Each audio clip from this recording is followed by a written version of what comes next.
Master Lubor says Drake's famous. Our hero returns. That was your doing, was it not?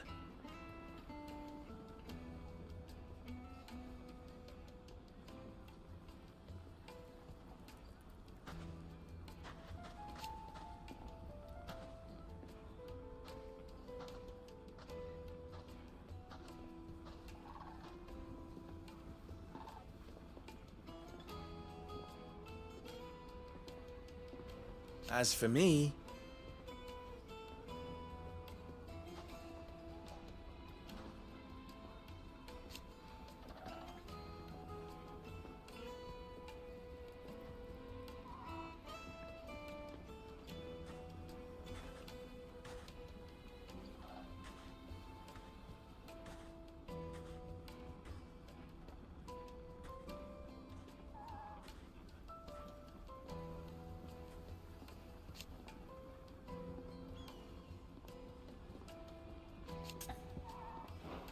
my ears are always open.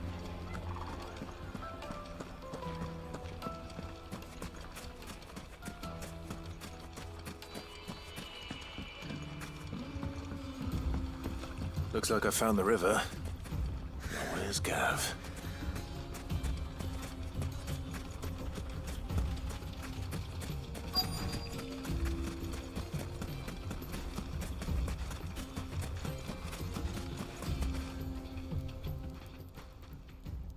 Sorry to keep you, Gav. Better late than never. I've had a quick scout about, and I reckon round here's our best bet if we want to grab as much of this Stardust stuff as we can. Don't know what Blackthorn's planning to do with it, though. I asked over in Dalamil, and they seem to think it was worthless. But if Stardust is what Blackthorn wants, Stardust is what he'll get. There's plenty of this stuff lying about, just begging to be bagged. Then let's get bagging, shall we? We shall. Race ya.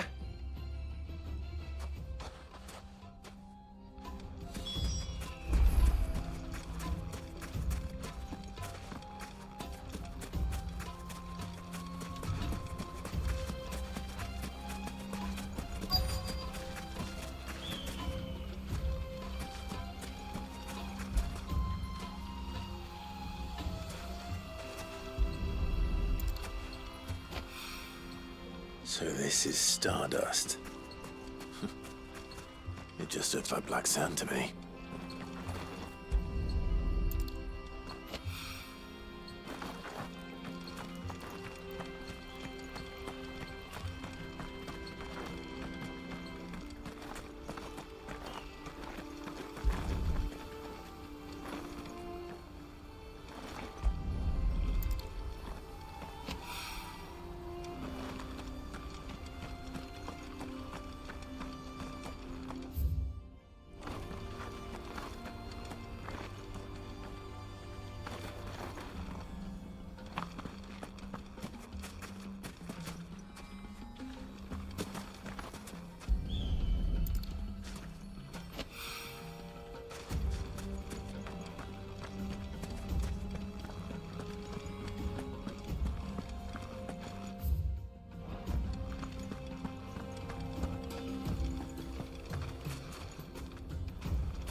That should be enough for now.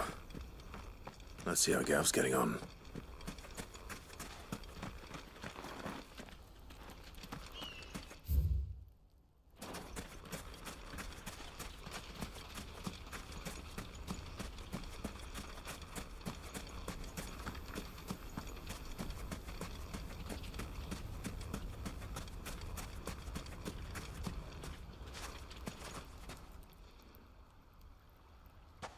You finished?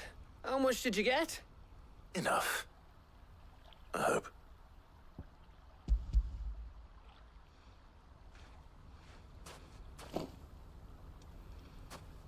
Oh, you win.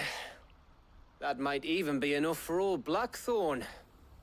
Hey, before we go, do you mind if we have a chat?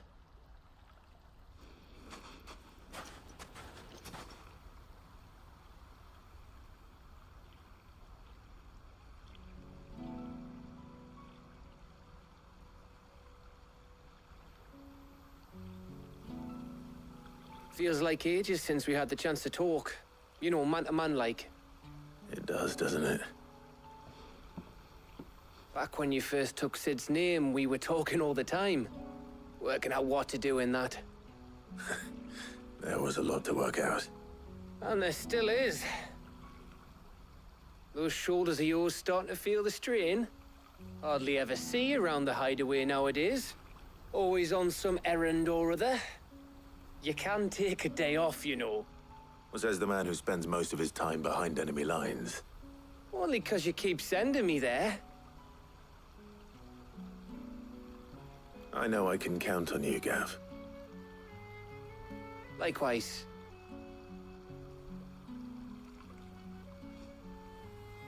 So you keep sending me wherever you need to, and I'll keep going.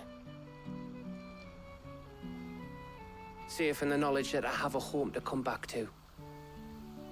Thanks to you.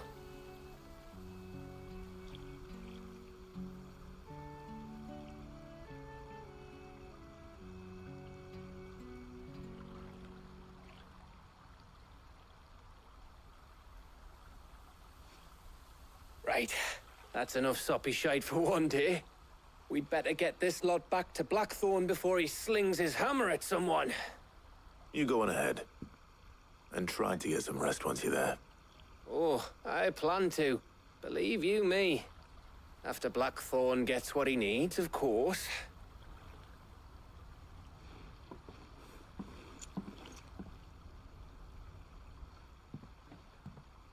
Right. Ready to go home, boy?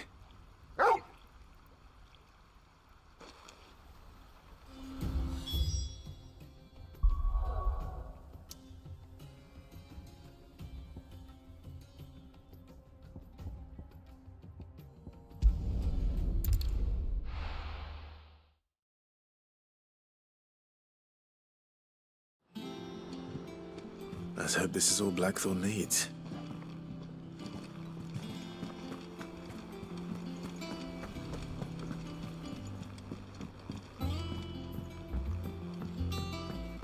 We're seeing troops amassing at every border.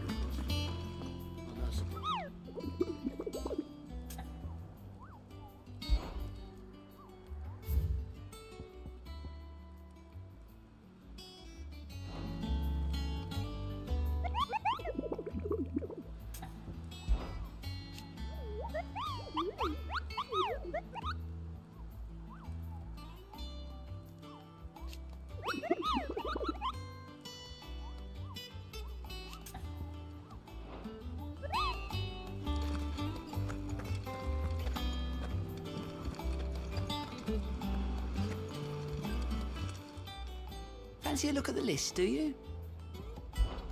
It was luck, and luck alone. But now, thank you. Here you go. Seen enough? How are you doing? Anything catch your eye?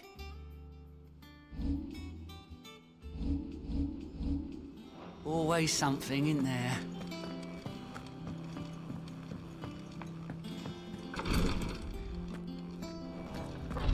I know what you're going to tell me. Thank you, Clive. Thank you.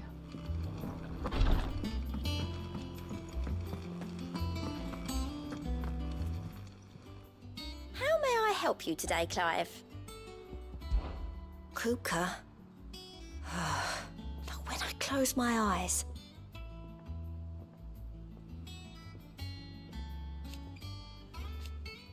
Only I don't know how. I wish you would. Is everything we've received and everything promised?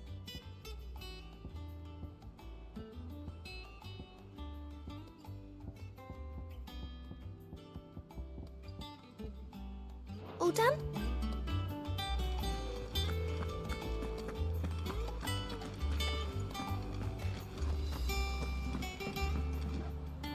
Ah, my favorite pupil.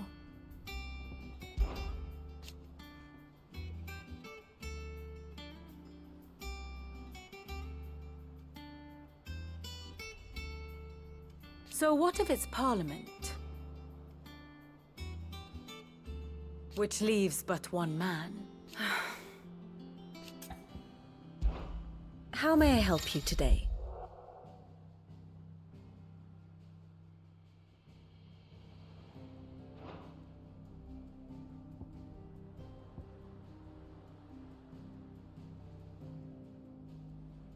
Here's the latest information I have.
Study it well, Clive.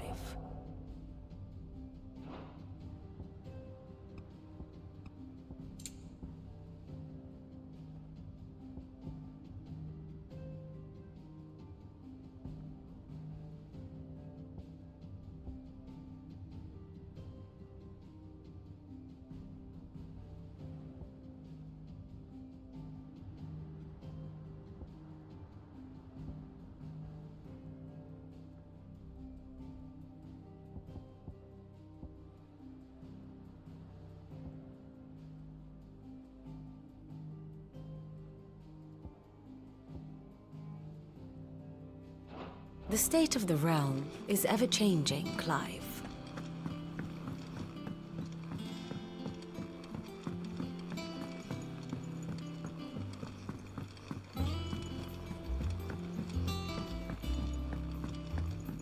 It's good to have you back. I was worried.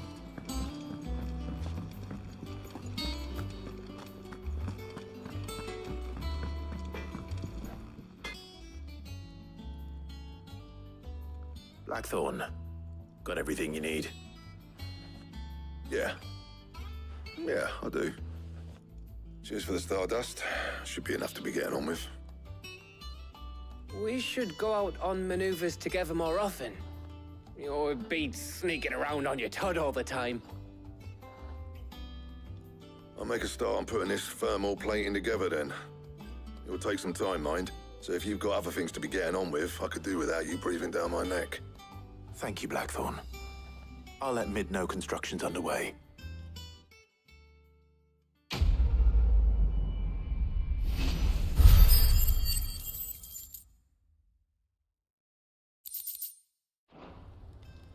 Suppose we'd better be getting back to work too. Give us a shout if you need anything.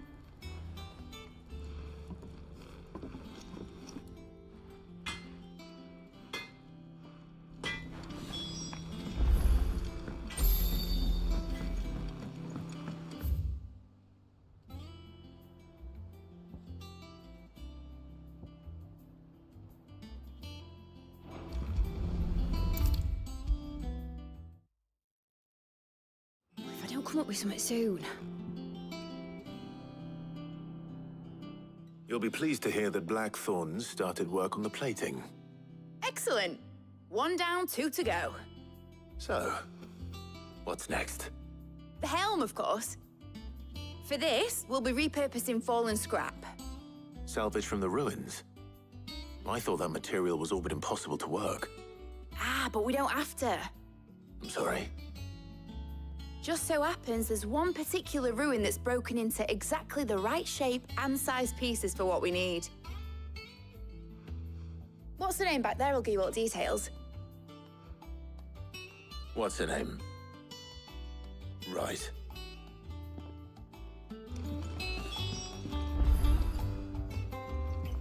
Oh, Sid, is this about the helm?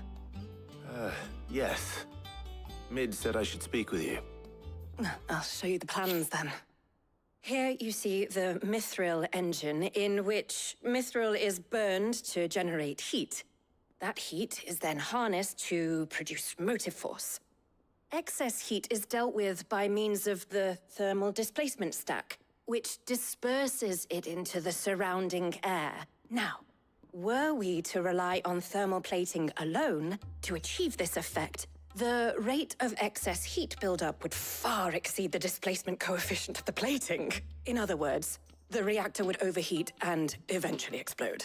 This is where the helm comes in.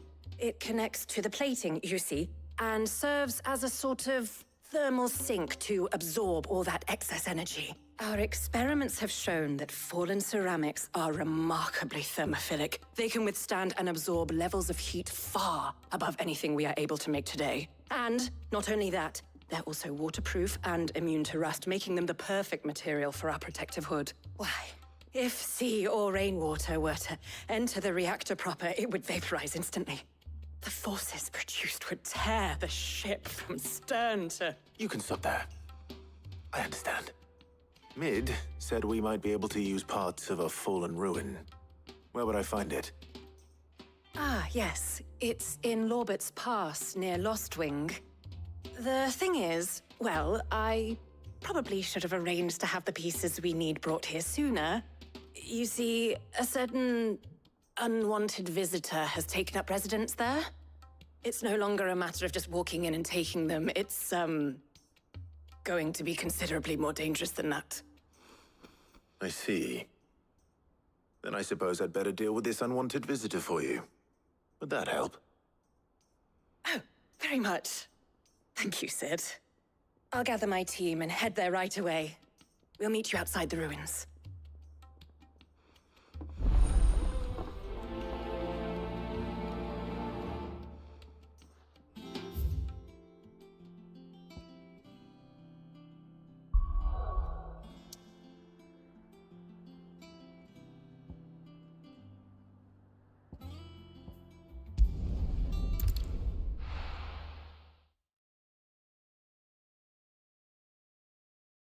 I'll be taking you all to a storehouse in the Bales. Leave anything you don't need behind.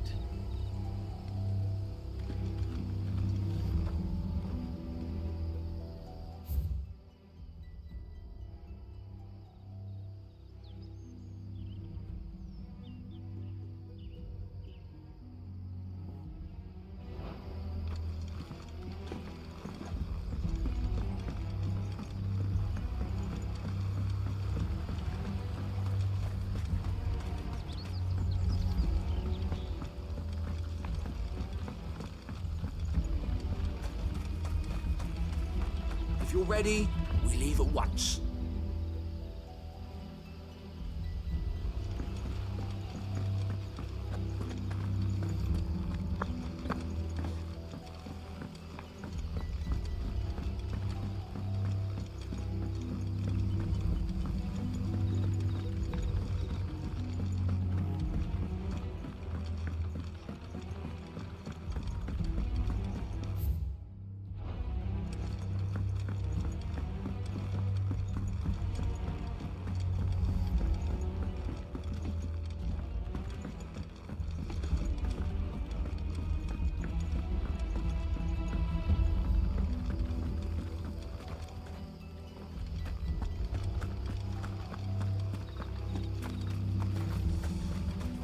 I know you're all afraid, but now is not the time for shilly-shallying. We've planned long and hard for this.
Come, my children, the reckoning is nigh.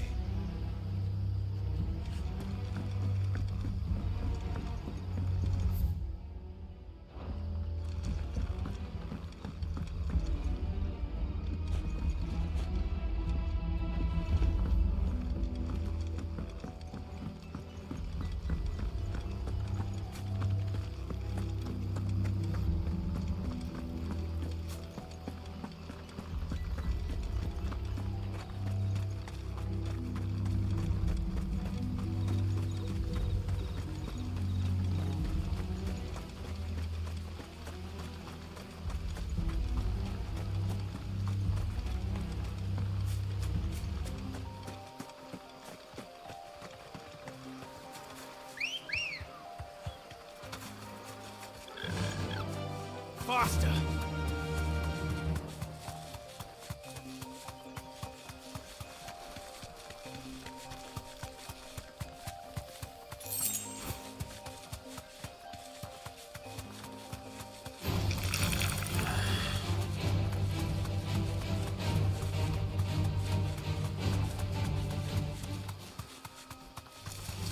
All right.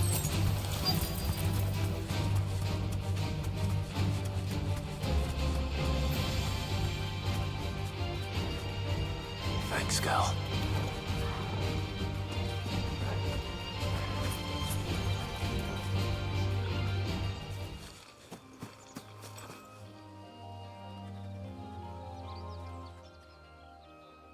Oh, there you are, Sid.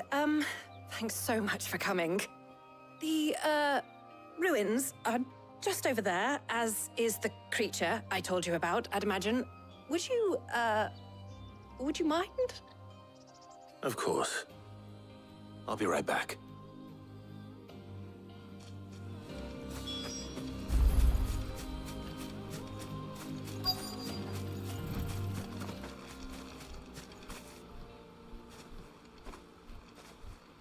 Anybody home?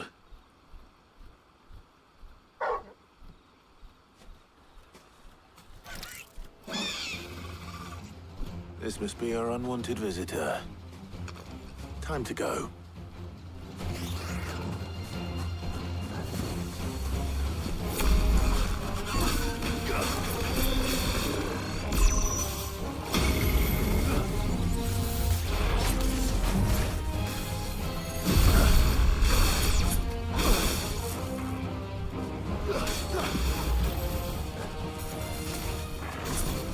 Nice try.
Nice try.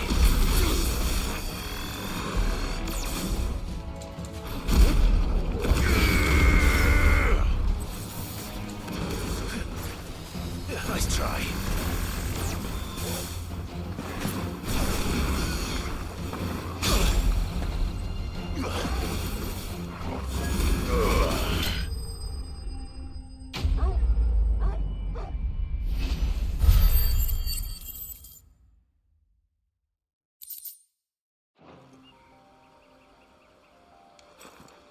The things I do for you, Mid. Sid! Oh, thank goodness you're safe. You shouldn't have any trouble now. Indeed. Well, don't let us keep you.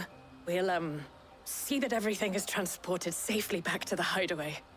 All right. I'll let Mid know you're on your way.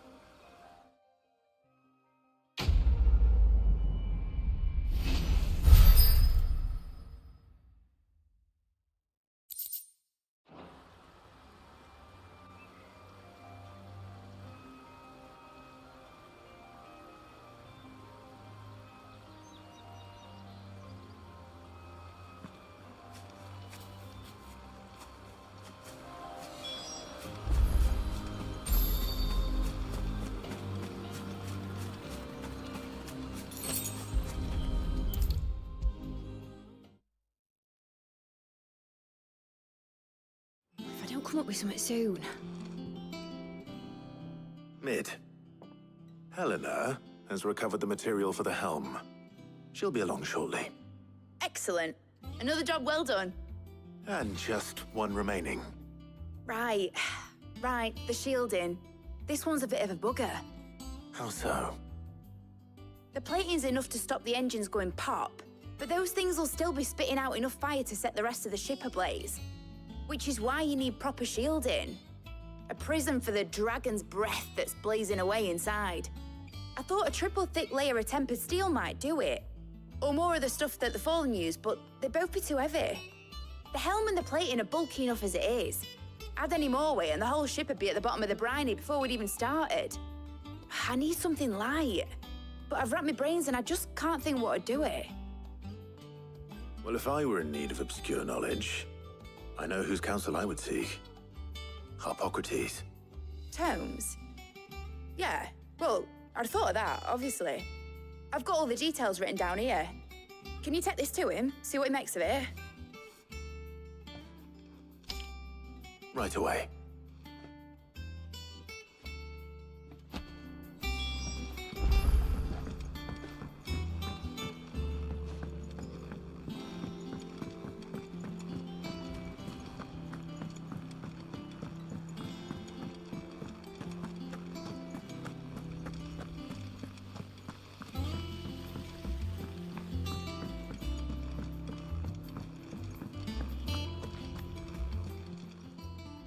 How may I help you today, Clive? Is everything we've received and everything promised? Here you are.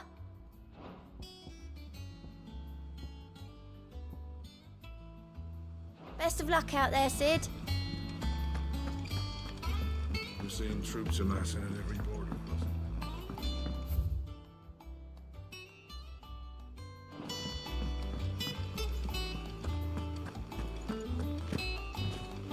Hugo Kupka's dead, isn't he?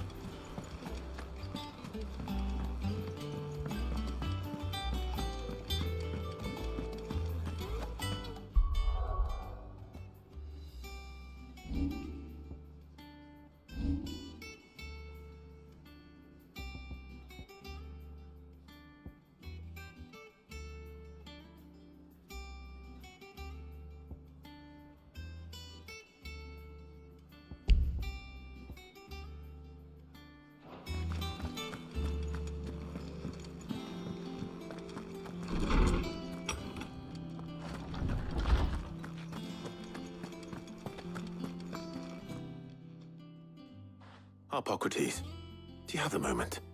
For you, Clive? Always. Well, actually, it's for Mid this time. Could you take a look at this?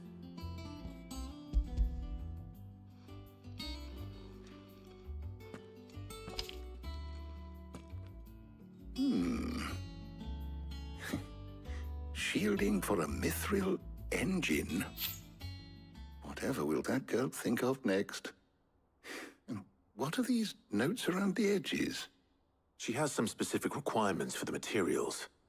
The shielding needs to be able to resist extreme heat on the inside, and yet remain cool enough on the outside not to set the ship alight, while also being light enough not to sink it. As you can imagine, she's struggling to find anything that meets her needs. I see. I wondered if you might know of a solution, or if you might be able to search the records for one. Perhaps it is not a different material she requires, but a different approach. What do you mean? Consider the lake we have made our home. Its blighted waters eat away far more quickly than fresh water or even brine, at timber and steel alike. And yet, we have made a home here from those very materials nonetheless. We have. But Bardolph must varnish every board twice over to keep it from rotting. And Obelus complains that without a constant supply of pitch. I see. Early Gregorian histories speak of a preparation known as moon dew. It is said to be able to resist even the most ferocious flames. Before the dragoons tamed the worms and wyverns of the realm, nobles would daub their castle walls with it in order to guard against dragon fire. So if we could recreate it... It might be applied to some material or other in order to provide the protection Mid requires. As to how best to apply it and to what material, perhaps Bardolph and Obolus might be of assistance. I shall speak to them and see what wisdom they might have to offer. If you would be so kind as to procure the necessary ingredients, I shall discuss the specifics of how it might be most effectively put to use with our two friends. The knowledge of the past may yet prove useful to we of the modern era. Thank you, Hippocrates. And since you're asking others to help you, perhaps I should too.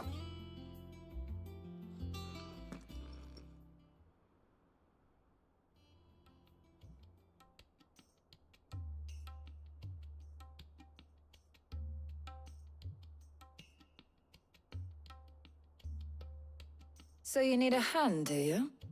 We do. I'll be heading to market for the ingredients we need. I could do with some help. And some company, too. The other can assist me in researching how best to prepare the shielding itself. Can we count on your aid? Always. Well, if Jill's game. Thank you. I am sure either of these fine young minds would prove indispensable in my research. I leave the decision as to who will go with whom in your capable hands, Clive.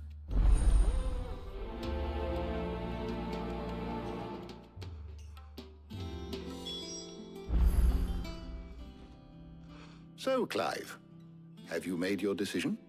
Who will accompany you on your little excursion?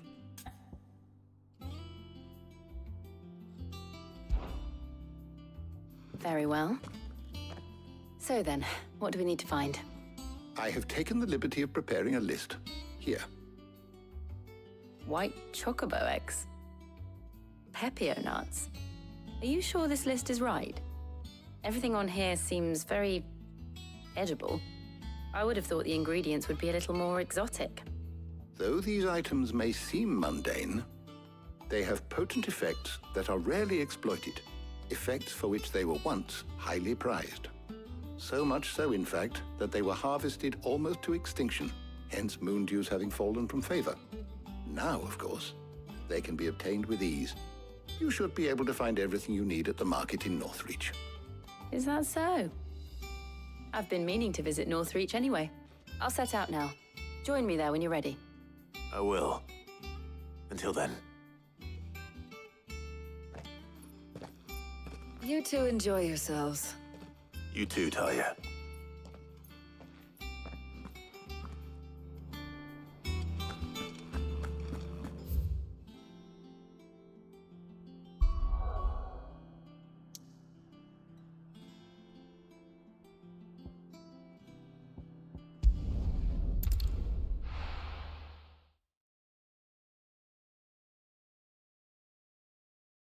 Now, where's Jill?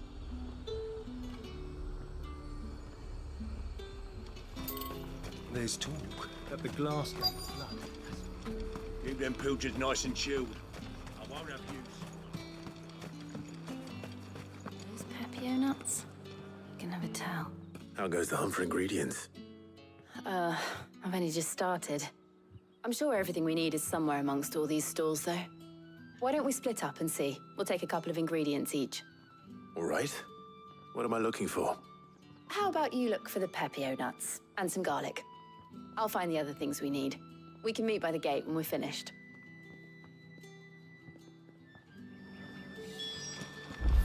Up! You'll not find a bruised pippin in the... Fresh cuts! Come and get them before... We haven't much, but you're free to look. I hope it's to your liking. You're always welcome here in Lostwing.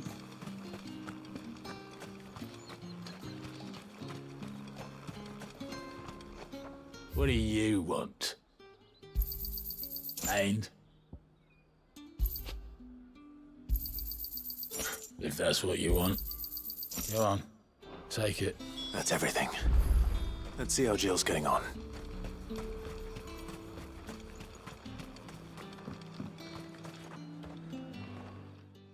Did you find everything? I did. Here.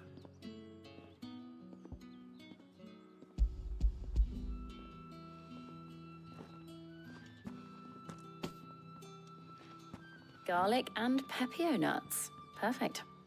Now all that remains is for Harpocrates to somehow turn all this into what Mid needs to keep her engine cool.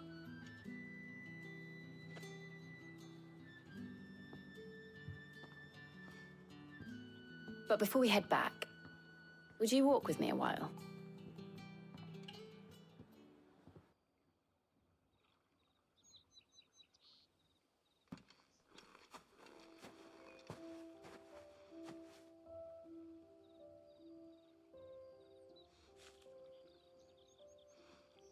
Thank you for asking me to help you today.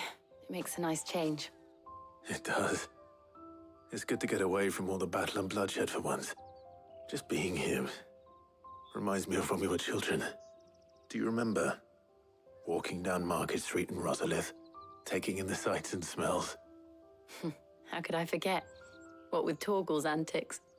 Remember how his nose would prick up at the scent of sausages? He'd go racing away and we'd have to go running after him.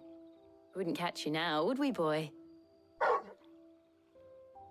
Was there anything you wanted to buy for yourself while we're here? There was, yes. Well, sort of. Molly in the kitchens told me about a place that sells particularly good pies. Thought you might like to share one with me. I would. Thank you. And I saw some bread.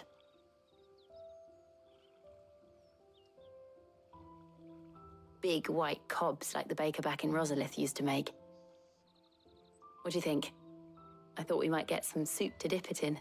But then I tried a slice of the butcher's dry-cured ham and it was just... oh. You all right? Sorry. It's just... you're right. I really do feel like a child again being here with you.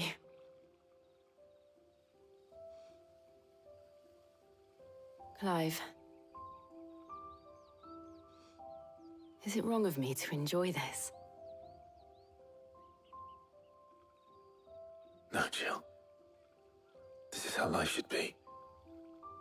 And it's how our lives will be when our work is finally done. When we can live on our own terms. I hope so. Thank you, Clive.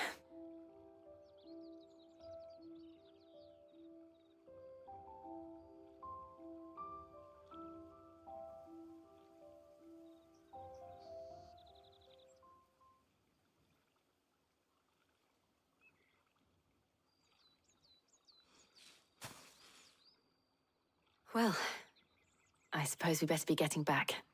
I need to give these ingredients to Harpocrates and Talia. I'll see you at the hideaway.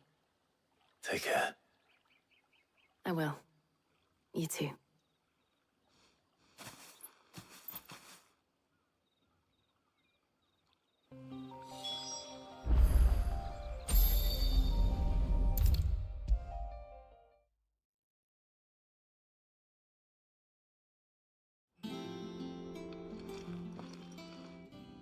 How's work on the shielding progressing, Harpocrates? Well, very well indeed. And thanks in no small part to your kind assistance. I was just explaining to Talia how we might best go about preparing the Moondew. And now that we have all the ingredients, we may begin. You can count on me. I've mixed more than a few mysterious concoctions in my time. I'm sure you have. What about the shielding itself? Work is underway, under the watchful eyes of Bardolph and Obolus. Apparently, it'll be ready soon. Thank you. All of you. Right then. Jill, would you join me in the infirmary? Many hands make light work and all that. Of course.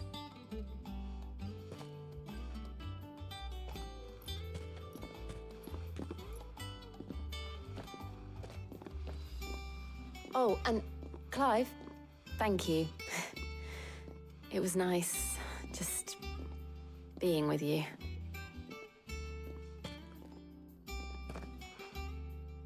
It appears our work here is almost at an end. A shame. I was enjoying playing the man of action for once. When both the shielding and the Moondew are ready, it will merely be a matter of applying the one to the other, followed by a rigorous process of testing and retesting, of course.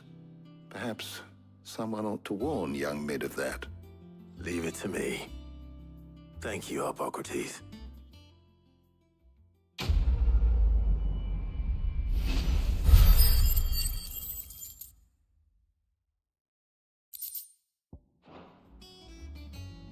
Well, I better go and give Mid the good news then.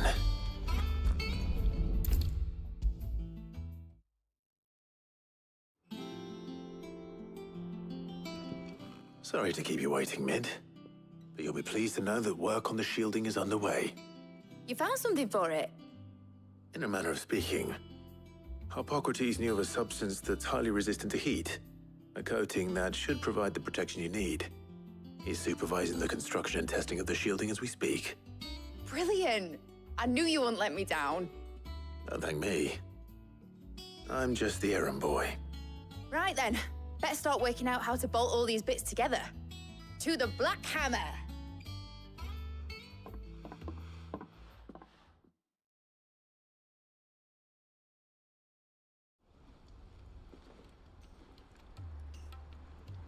You know, when I got into the smithing game, I thought I'd be making swords and shields, not thermal bleeding didgeridoo-dahs.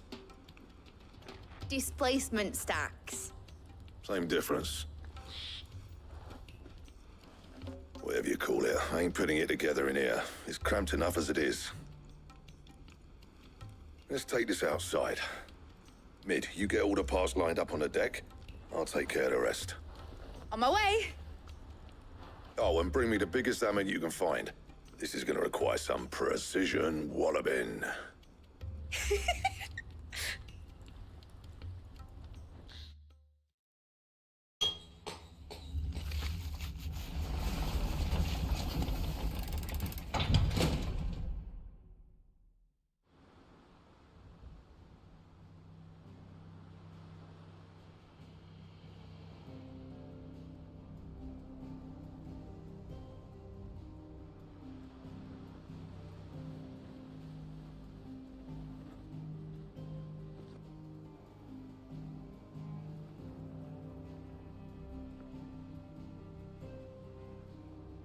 It's finished! It's finally finished!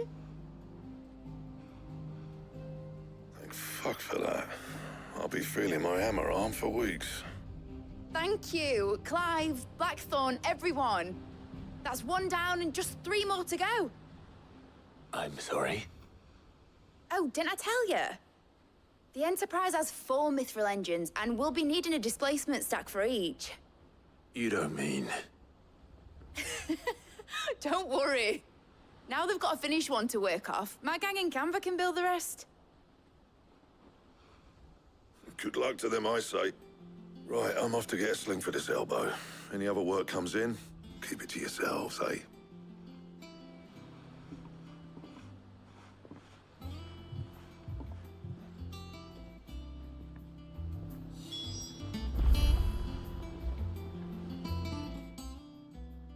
What's the matter?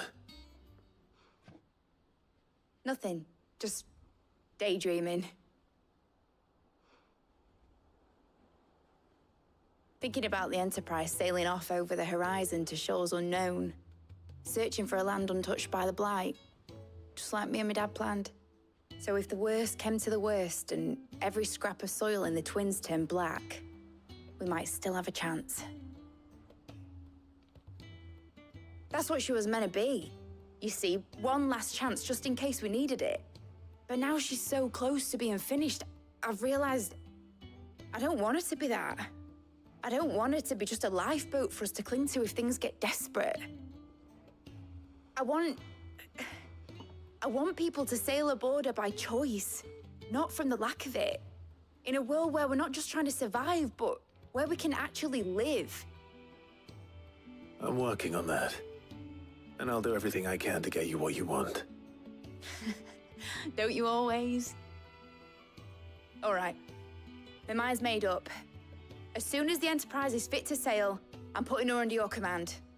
Sod our plans, I'm trusting in yours. Are you sure about this?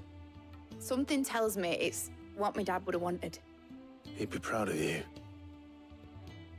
You were gonna visit his grave, weren't you? I was. And you can come too now that your little project is finished. Right. There's just one thing I need to finish up first. Won't be a mo. All right. I'll let Otto know you're coming. Meet us in the mess when you're ready. Aye, aye, Captain.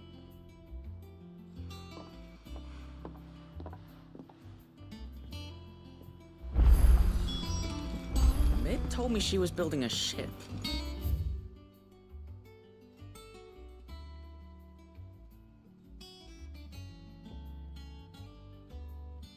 Really?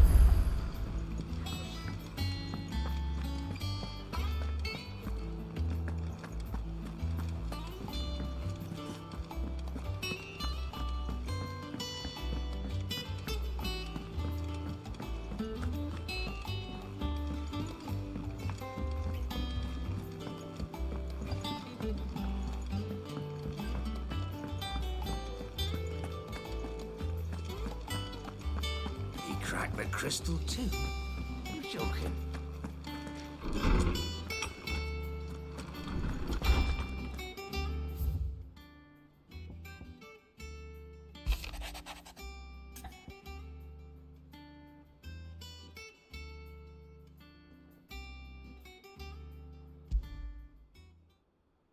Trouble with the ledgers.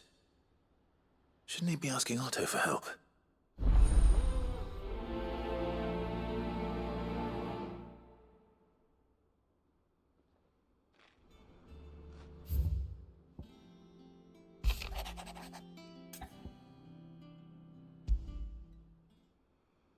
What could be wrong with Torgor? He seemed well enough when I last saw him.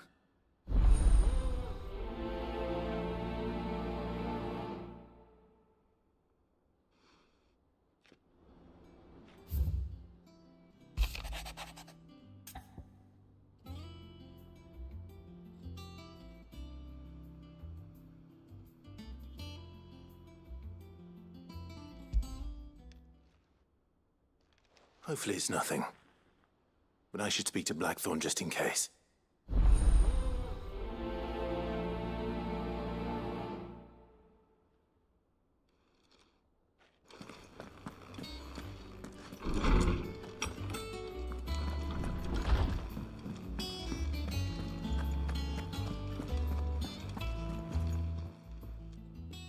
I got your note. You think something's wrong with Torgor? So you can read. Congratulations. But I didn't say I were wrong with him. I said something weren't right. He's not been eating me treats. He used to love cracking the bones from Molly's boiled brown, but now he won't so much as look at 'em. Didn't like him.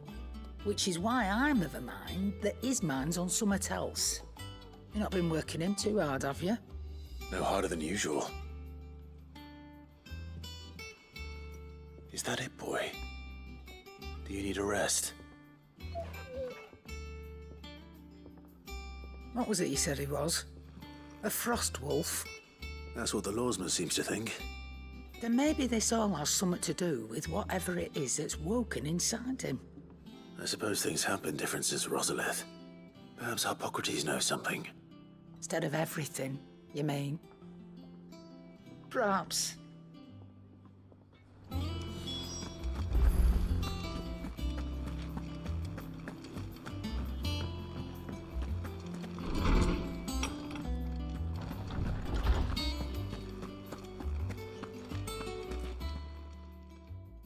Lawsman, I need to ask you about Torgor. Something's not right with him. He isn't ill, is he? I don't think so.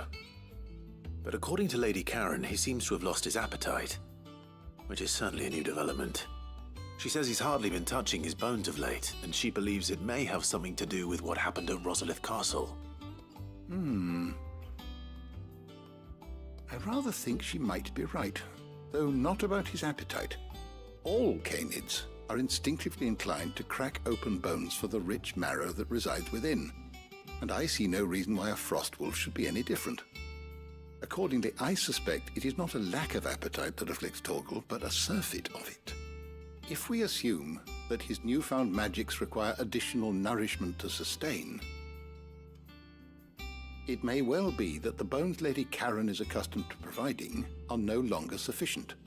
Frostwolves, after all, habitually prey upon far larger animals, whose bones may yield altogether different nutrients. As to where one might find a suitable substitute, some antelopes that graze the meadows of eastern Rosaria have been known to grow to a size more than double that of their lesser cousins. I don't recall ever seeing any that large. And little wonder. The oldest and largest such creatures rarely leave the safety of the highlands for fear of predators. The last elder antelope sighting I recall hearing about took place near Cressida, and that was long before the village was abandoned. Even so, it seems like a good place to start. Good hunting, Clive.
Ready, go?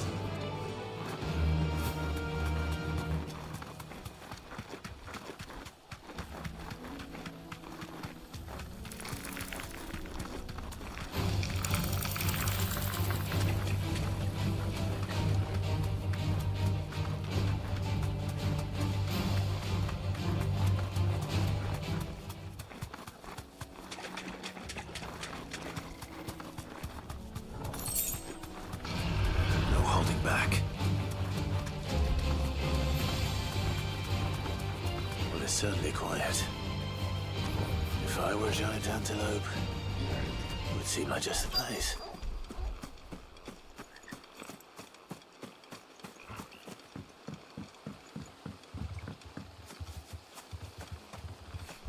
I doubt we'll find one bigger than that. You hungry, Torgal?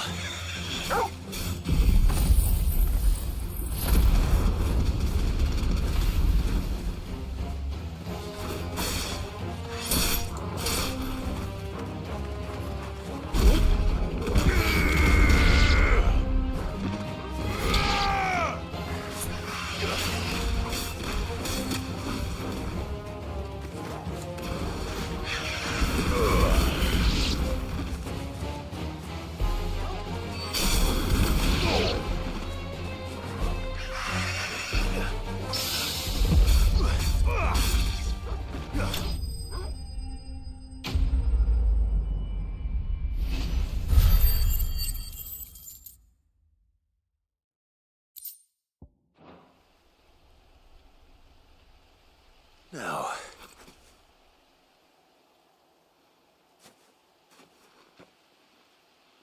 will it be enough, I wonder?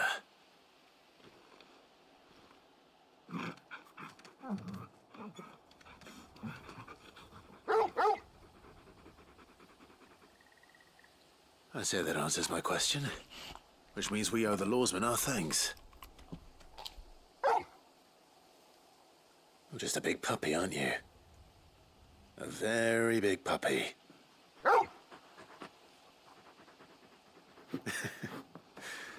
You do know you can take that with you, Torgal.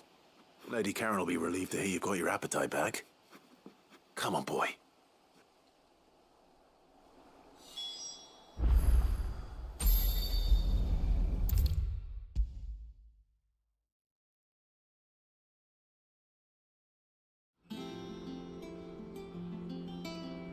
I noticed you and Torgal had gone off somewhere.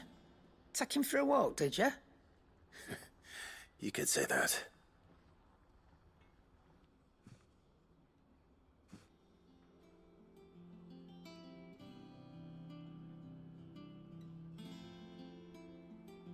So, Molly's leftovers weren't good enough, eh? That'll teach me for treating you like you're still a pup. All right, no need to shout. Now we know what you're after, I can see about getting some in. Speaking of which, I brought one for later. Can I leave it with you?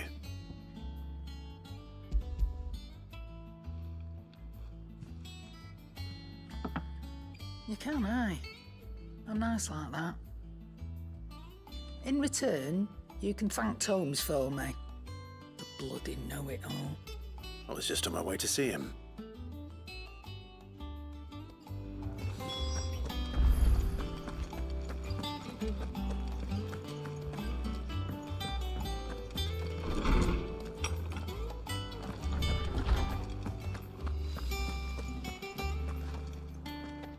Ah, Clive. Were you able to locate your quarry? We were indeed, Lawsman. You pointed us in exactly the right direction. And Torgal's been a very happy hound ever since. Very good, very good. Lady Karen sends her thanks, by the way, for your part in solving the mystery. Ah. But that reminds me. After your last visit, I found myself pondering Torgal's talents. Do you recall our conversation concerning Lady Jill's role in Torgal's transformation? About how she somehow woke the power within him. Precisely that. A reasonable conclusion, I thought. But one which raised certain questions in my mind. You see, the Fenrir of legend served Shiva and Shiva alone. And while the powers attributed to him are certainly impressive, the records imply they are somewhat different in nature to those you described Torgal as having used. What are you suggesting? That Torgal may be the beneficiary of more than one icon's power. Consider that in addition to Lady Jill, he has served as a loyal companion to you, your brother, and even the late Cid. In short, the icons hitherto near at hand, or should I say at paw, have been diverse and plenty, and that number has only grown as the realm's dominance have fallen to your sword. One can but speculate as to how all of this has affected Torgal. He has seemed more fierce of late. And if I am not mistaken, he will grow fiercer still. We are fortunate indeed to be able to count him amongst our allies and not our adversaries. Oh, he's more than an ally. He's a friend.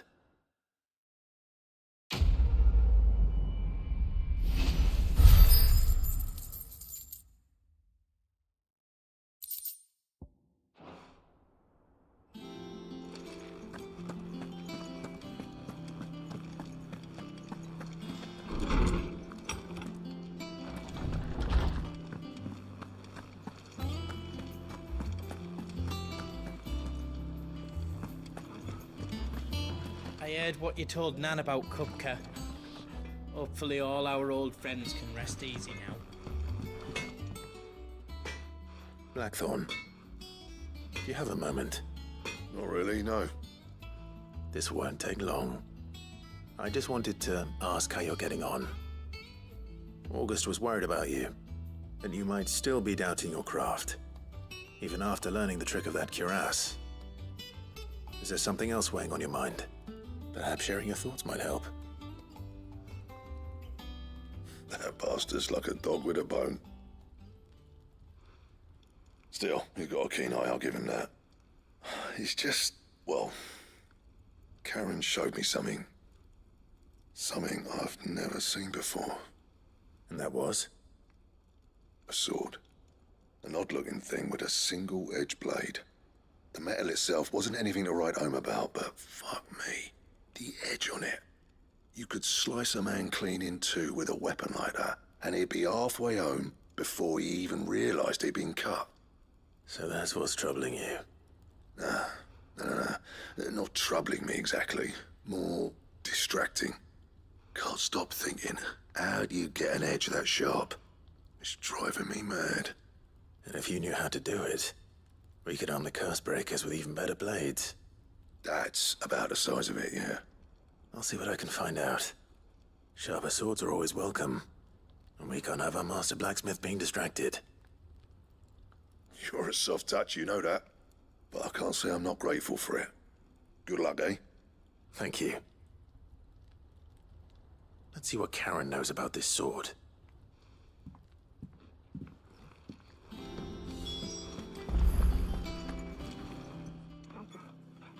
You're looking well, Karen. What do you want? Out with it. I want to know about the sword you showed Blackthorn. Single-edged and extremely sharp. Running around after him again, are you? I suppose I am, yes. But I need to help him find out how to work an edge like that. It's driving him to distraction. Little wonder, I suppose. There's not many like that make it as far as the twins, and those that do go straight into private collections. Which made it nice and easy finding a buyer. Can you tell me who bought it? Where is it now? You think I tell people who my clients are? Suppose you're not likely to go nicking him off me, are you now? Fine. If you stop mooning at me like that. Lord Ignac's the man you want. Dalmekian bloke. Collects weapons and the like. And he's got more money than sense, which is why he's one of my favourite clients. Reckon he'll still be at the inn in Dalamil, where I left him. Thank you, Karen. Oh, and he's a touch eccentric, if you take my meaning. I appreciate the warning.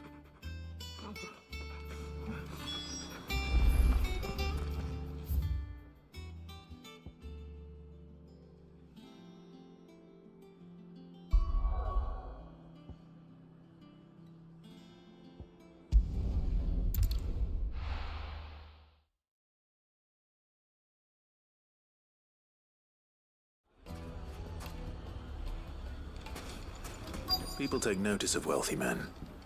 Shouldn't be too hard to track down Karen's collector. Great Spang is gone. The whole Mother Crystal gone.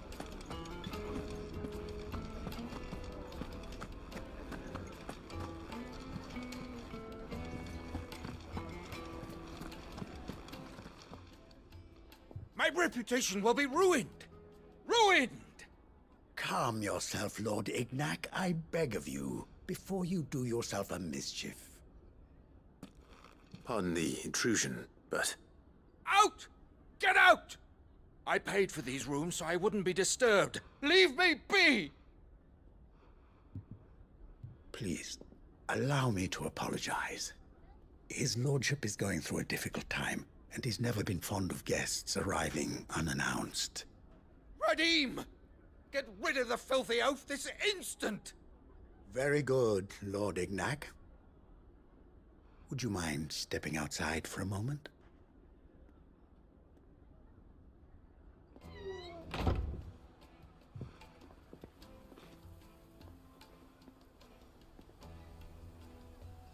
I'm sorry if I've caused you any trouble. That? Oh, no. That's just how his lordship is. Though the morning's events have left him somewhat fractious.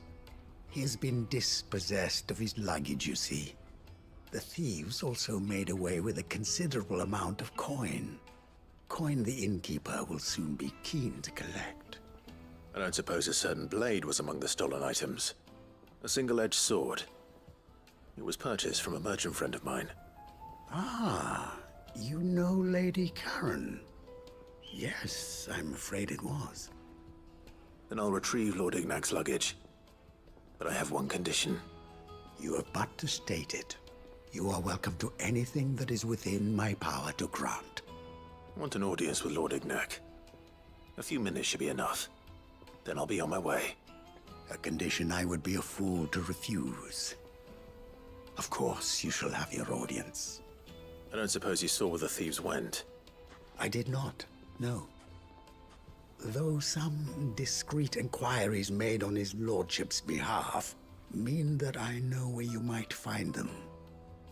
The bandit's bed. Every ill-gotten coin in Dalamil is said to pass through that disreputable corner of the Valcroy. And that's where I'm heading. I shall speak to Lord Ignac in your absence, and arrange for an audience upon your triumphant return. That will be very kind of you. Farewell, and best of luck.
Got company!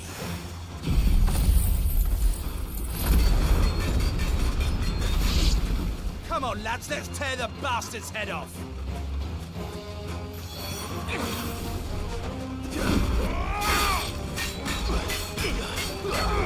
Too slow. Arise!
This must be Ignac's luggage. Nothing seems to be damaged. All right. Let's get it back to Dalamil.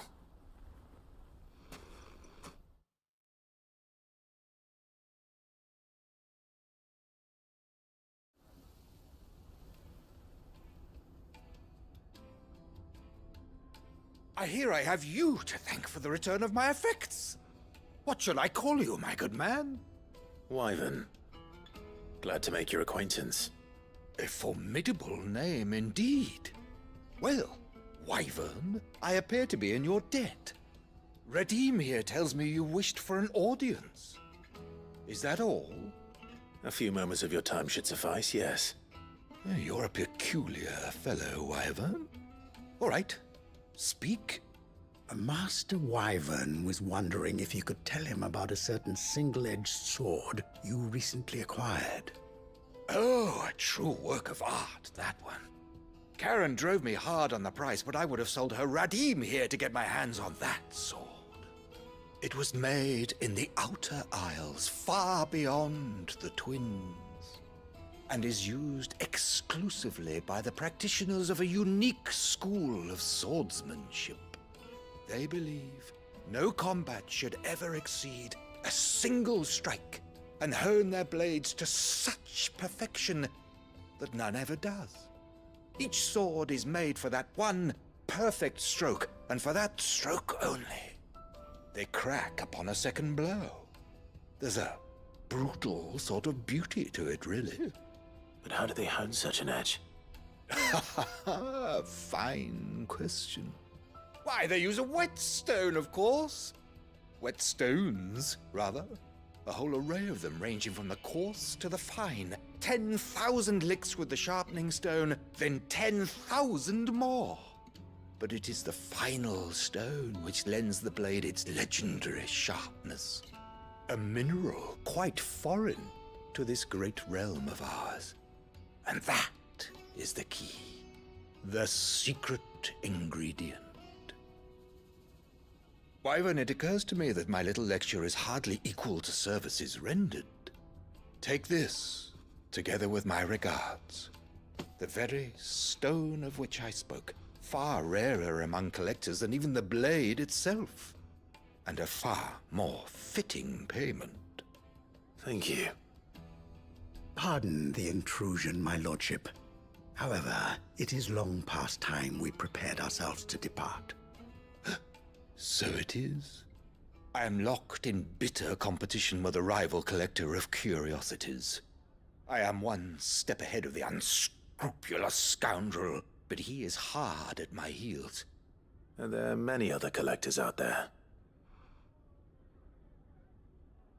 Too many to count, but only one do I consider my nemesis. Lord Byron Rosfield, and is a perennial thorn in my side. I can imagine. Farewell, Wyvern. May our paths cross again. Radim, we mustn't dawdle.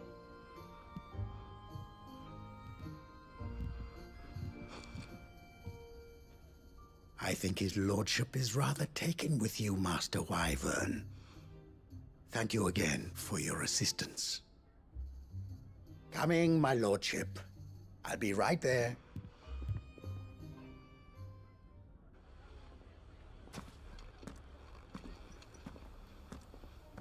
Trust Uncle Byron to find such an interesting rival.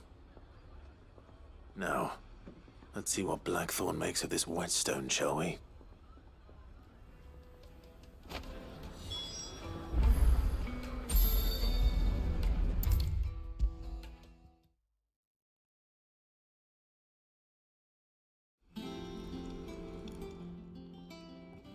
Sorry for the wait, but hopefully you'll agree it was worth it. You learned something about that sword, then? I did better than that.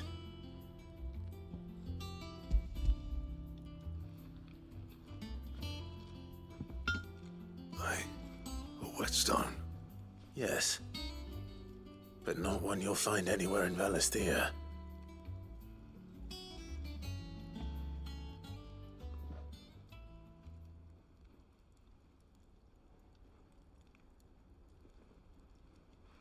No wonder I couldn't get the same finish on the grinding wheel. One hit and all done, eh? Might not be so bad if all you ever fought were duels. Good luck on the battlefield. Your second opponent would be your last, no matter how good you were. Even so, is there some way it could be used to give the Cursebreakers an edge? I think so, yeah. With this whetstone and the right kind of steel, I could probably even make a twin of the blade that rattled me. But there'd be no replacing this little rock once I worn it down to a sliver. I reckon we get a dozen swords from it, if that. Swords that the Cursebreakers wouldn't know how to wield properly, and that would see them through a single fire piece. Nah, no point trying to copy that thing. Be about as much use as a wax anvil. But finishing our blades with a whetstone this fine, now that's something to consider. And what's finer than fallen masonry, eh? Or more hard-wearing, for that matter. Just imagine it. Good Valisthean steel with an edge as sharp as any found in the Outer Isles. I won't make a copy, nah. I'll make something much better. I'm sure the Cursebreakers will be delighted. Just don't push yourself too hard. Don't you worry about me, sunshine. I've been working day and night since I was half your age, and I'll still be here when you're long gone. Hey, Hey, thanks, Clive. I mean it. I owe you one. August too. It's good to know someone's looking out for me. He'll be happy to hear you said that. And I'll see that my debt to you's paid. First new blade I make's got your name on it. You come and find me when you've got the materials. All right. I will.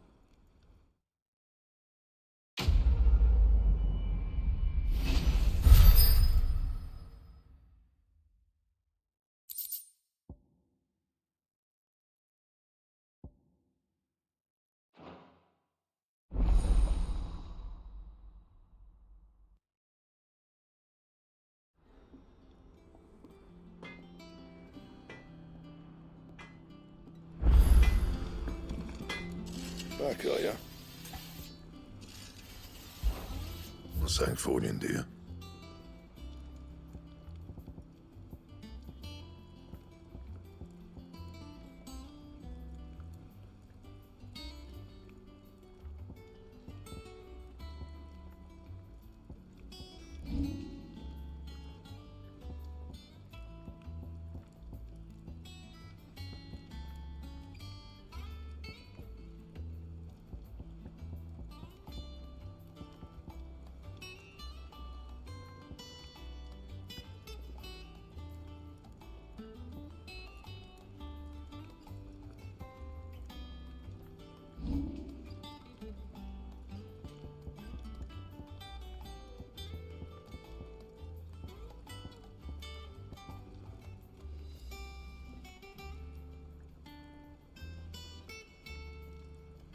Anything else?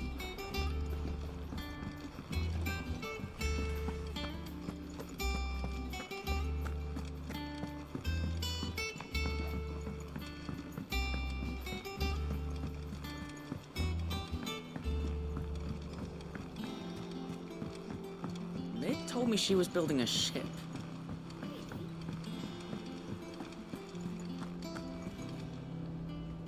Clive, did you get my letter? That's why I'm here. Shh. Otto might be listening. Is this better? A little. Listen, I've some bad news. It turns out the hideaway may be slightly behind in its payment to certain lenders, and it may be my fault. But I swear to the goddess, I thought I had the numbers square. Sadly, that square turned out to be more of a circle. Zero, you might say. I can straighten it out, I swear, but it's gonna take some time, and I'm gonna need help keeping it from Otto. Bit late for that, I'd say. There you are! What a surprise! So let me get this straight. You forget to pay our lenders what they're due, and instead of coming straight to me, you get Clive to come to you. And I hope he'll dig you out of the hole you've dug for yourself. Clive, the man in charge of the place you've been cheerfully trying to bankrupt. And you thought this was a cunning plan. Why? Well, who needs paying? Oh, just Martha. And the dame. And, well, Lady Karen. But only 500 talents. We owe 3 of our most trusted friends 5 million gil. Each. 5 million each. They lent us the bulk of the money we used to rebuild the hideaway, you see, and, well, I must have made some sort of oversight. Those ledgers were my responsibility, and it was my decision to entrust them to you. This is my fault. Do we have that much to hand? I can always ask my uncle. No, we don't. And no, you won't. We've lightened Lord Rosfield's purse enough. After the king's ransom we had off him, he deserves better than to see our begging bowl. Besides, we'll need to learn to stand on our own if we're gonna make this work. All right. But that doesn't mean you have to shoulder the burden yourself. Is there anything I can do to help? There might be. How'd you fancy taking these to Martha and the dame? Rocks. Rocks, he says. Worth 1,000 talents apiece, these are. A little something Sid and I set aside for when times got lean. And I reckon 15 million in overdue debt probably qualifies.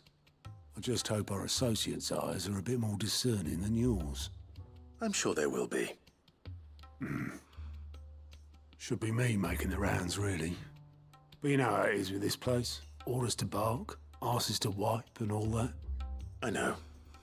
Which is why I don't mind going in your place. Go. Do you know why I only gave Master Clive here 2 star rubies? Because you'd rather Lady Karen killed me. Because I'd rather Lady Karen killed you. Yes. Well, I suppose this is goodbye then. Don't worry. I'm sure Karen will understand. Really? Do you think so? No, I don't.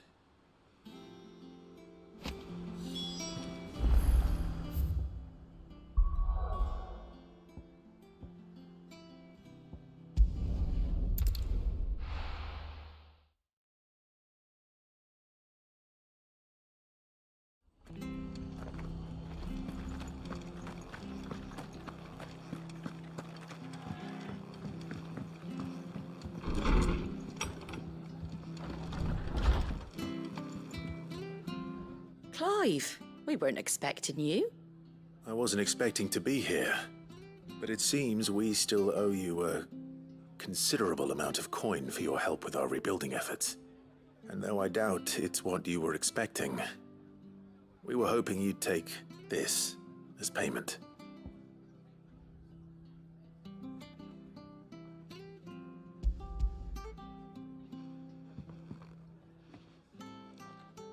A star ruby? I can't accept this. It's worth at least twice what you owe me. More if you can find yourself the right buyer. Think of the difference as interest. Interest? If word got out I charged that much, no one would ever borrow from me again. Anyway, why are you the one here asking me about this? I'd have expected Otto. Bit much sending the Lord Marquis out to settle your debts, isn't it?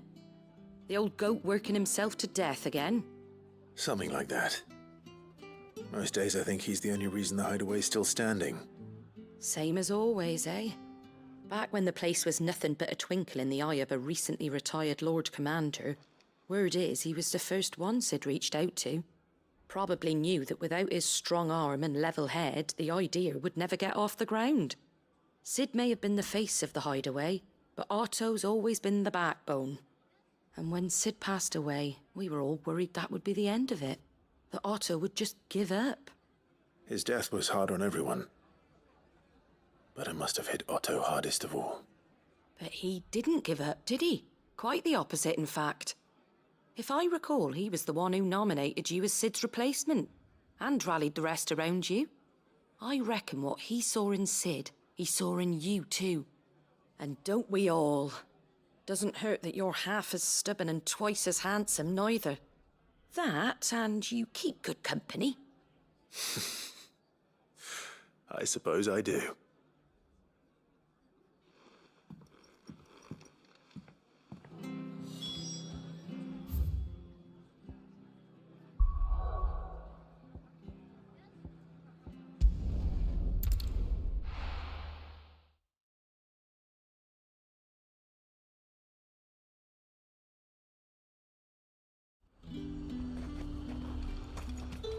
There's talk that the glass... How the hell is anyone supposed to...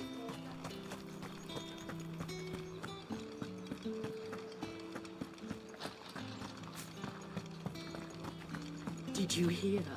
The gate's to heaven. I want to see you again tonight. But the captain's late with our pay. It's all right. I'll be waiting. What am I going to do without Sweetwater and Olive Talk? Still no...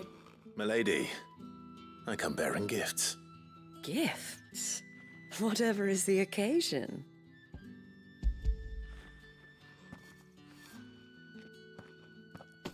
Oh my. Clive, you really have outdone yourself. Otto asked me to give it to you. To settle the Hideaway's debt with the Veil. And to compensate you for the time it took us to do so. You disappoint me, Clive. I thought you might finally be warming to me. Tell Otto he can keep his baubles. I tried to tell him as much the first time around. The man owes me nothing, nor does the Hideaway. My contribution to the restoration effort was made freely and willingly. It was the least I could do. You once told me Sid did you a kindness. I'd like to do the same.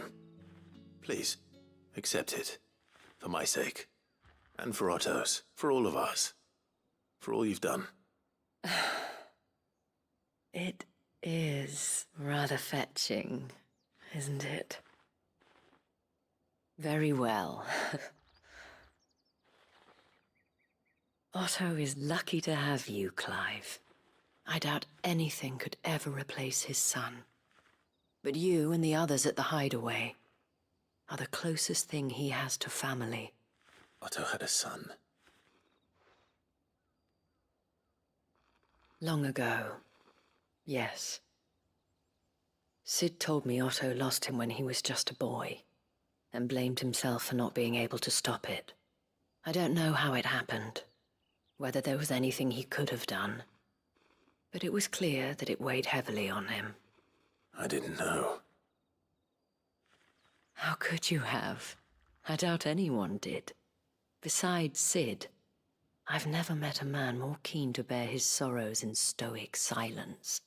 An ill habit, given that both have always been surrounded by friends desperate to help them. I'm beginning to see that.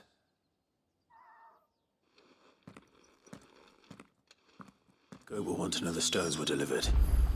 If he's still with us.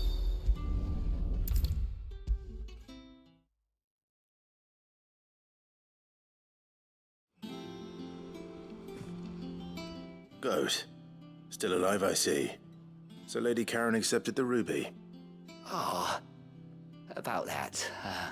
I tried my best, but she was just too stubborn to take it. She threw it right back in my face, in fact, and told me I could stick my stupid stone where the sun don't shine. Karen refused payment. I hope it wasn't something I said. I'm sure you were as tactful as ever. Let me see what I can do. Oh, wonderful. I hope you have better luck than I did.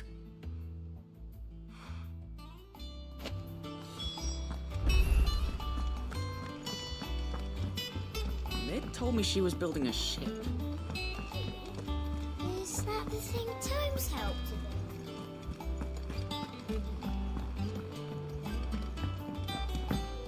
with? Impressive, isn't it? I can't wait to see how the rest of the vessel looks.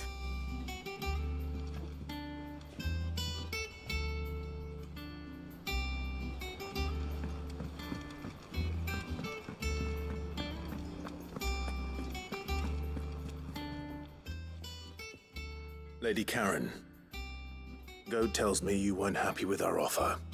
Would you prefer the debt was repaid in coin? What debt? I don't recall lending any of you lot me hard-earned gil. I may have tossed a talent or two in the Hideaway's coffers, but those were donations, and you can hardly call it charity if you go asking for it back. Of course not. But one good turn deserves another. And our circumstances have changed. Surely you wouldn't shun the gratitude of a pauper who happened to have become a prince. Oh, so you're a prince now, are you? Fine. But I'm selling it and taking what I'm owed, then you're getting the rest whether you like it or not.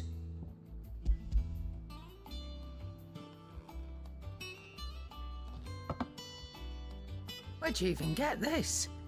A decent trader might nab 1,000 talents for a star ruby. A canny one, meanwhile, might claim it were nicked from the belt of Sid the Outlaw himself and ask twice as much. Might be I already have a buyer in mind. Might be you even know her. A fine continental maid whose beauty's only eclipsed by a guile in commerce. You wouldn't mind, would you? Not at all. Just be sure to tell her that it's always a pleasure doing business.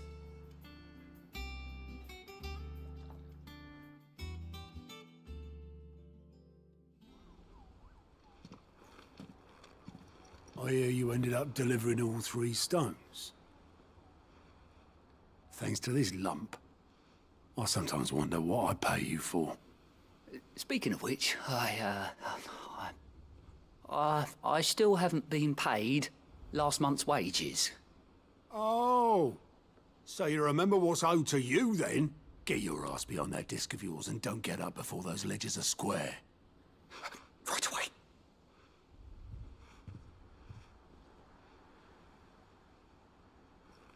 I've seen that before. You have, yeah. Plenty of times. It was the only goblet Sid ever used. Either out of habit, or because the filthy sod couldn't be bothered to find a clean one. I knew so little about him. Like most people. Martha and the Dame both seem to have fond memories of him. Huh. I bet they do. How long did you know Sid before he... Before he died? 20 summers, give or take. Back in the day, I was a purser on a trade ship, which is where I met him. He bought passage to... I forget where. And having nothing better to do on the long nights, we set up drinking island rum till the morning bell dragged me back to my duties. Quit my post not long after that, on account of making a fine maiden's belly fat. But me and Sid stayed close, promising we'd one day sail the seas again. That was before fate stepped in and said she was having none of it. The magic woke inside my son soon after his first name day, and there was no hiding his knack. Couldn't you and your family have... My family were the ones who summoned the constable, wanted the monster taken away. I couldn't turn my back on him, forget what I felt, and I couldn't for the life of me understand how they could. Luckily, Sid was of the same mind as me. It was him who stood beside me when all I wanted was to tear the whole world down. Him who cried for me when I had no tears left of my own. Him who swore he'd do everything he could to stop it from happening again. And he was true to his word, too. Left the Royal Army once and for all. His ranks, his ribbons, gone. Just like that. Threw away everything he had. All to right a wrong that no one else had the courage to face. I knew then I'd follow that man to the ends of the earth.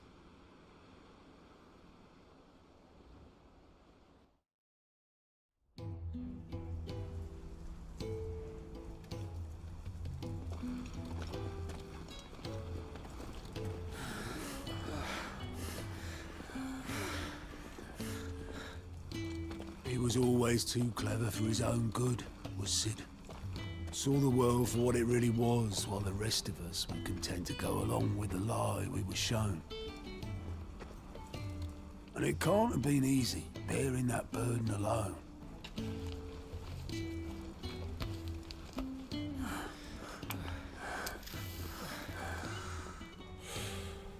But he didn't let it stop him. He never lost faith in what he believed was right. And that gave us faith in him. Faith he'd steer us true.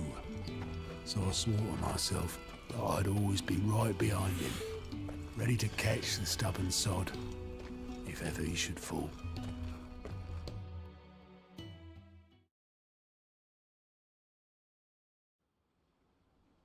But I couldn't even do that.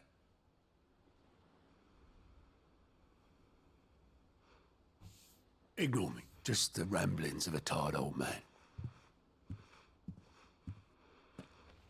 Leave that lot.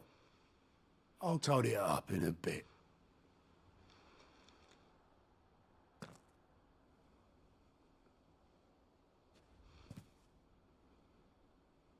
This is Sid's handwriting.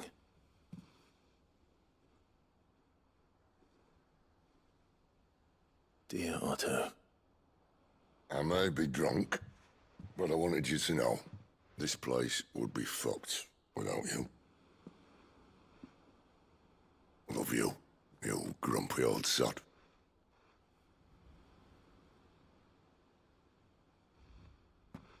This note.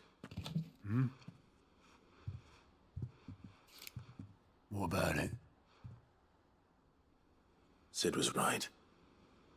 Without you, we'd all be lost.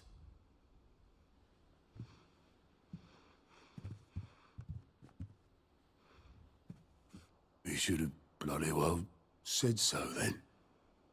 Just once. Before he went. But then, why would he? Him, or anyone? I'd only have told him to piss off.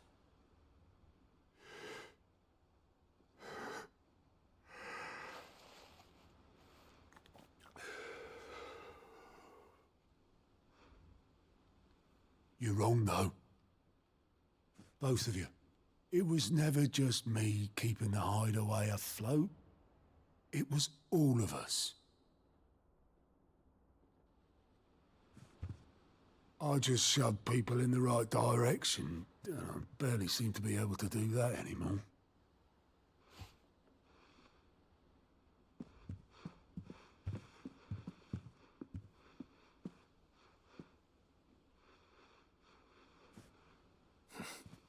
Would you rather goat were at the helm? Well, maybe I've got a few more years left in me. I'm going to hold you to that, Otto. Before you go, Sid would have wanted you to have this. But that's... This'll do me just fine.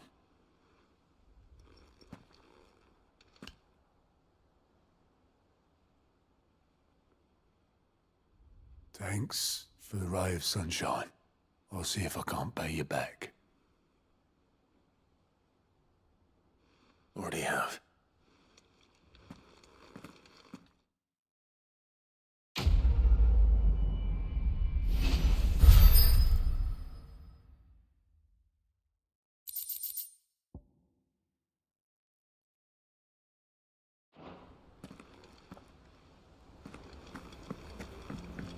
Mid told me she was building a ship.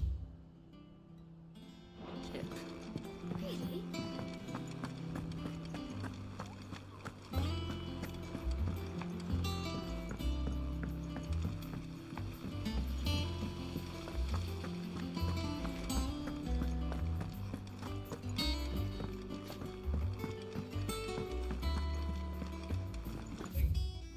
It might need some help tidying up that.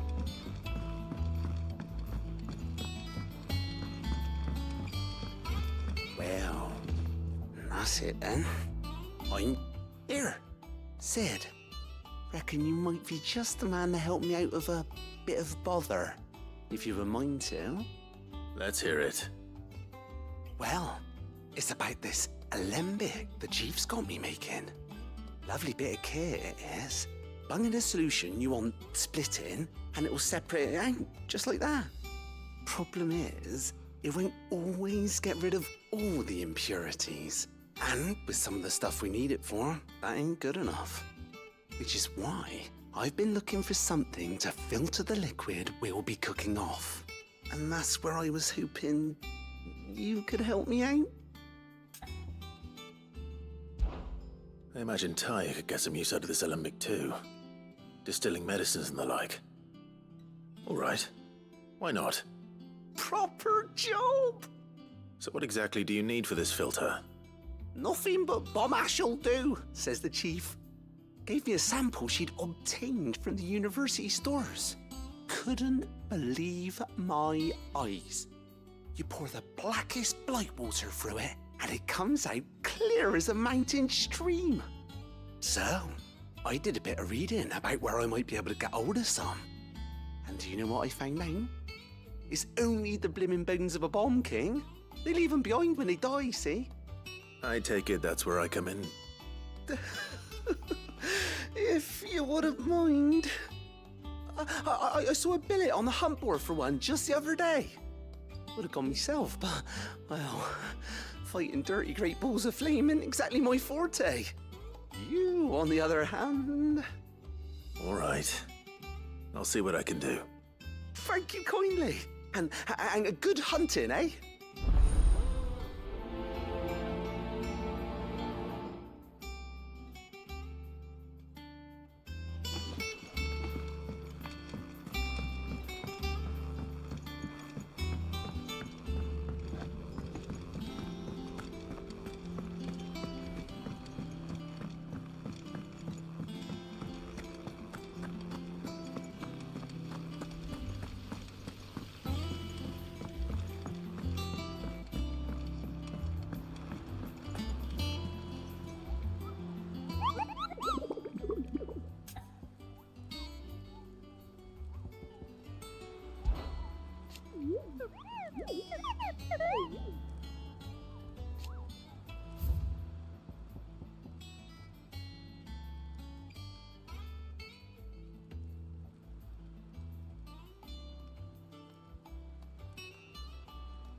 back to the stables, girl.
Look what we have here.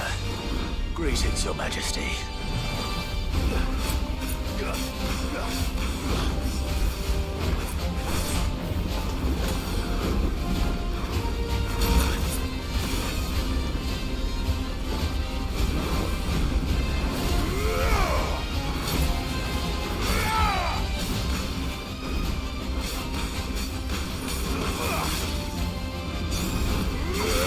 Too slow.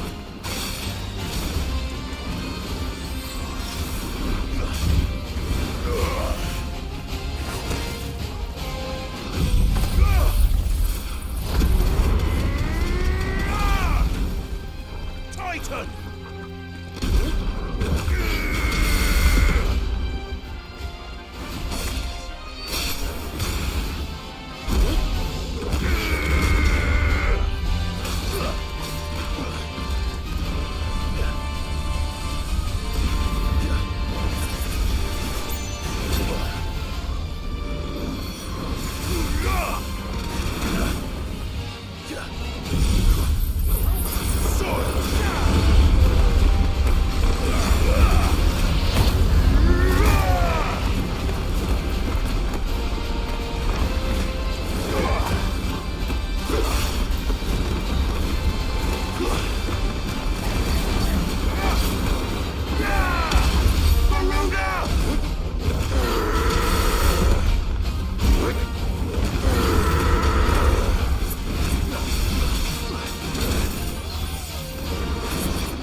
Nice try.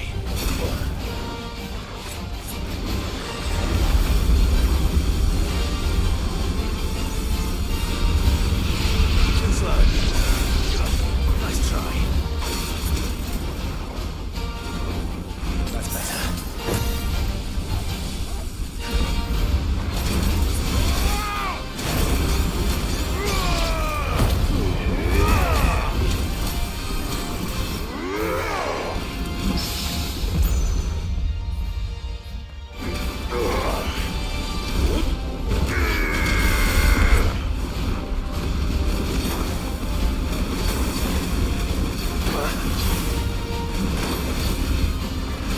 You're finished.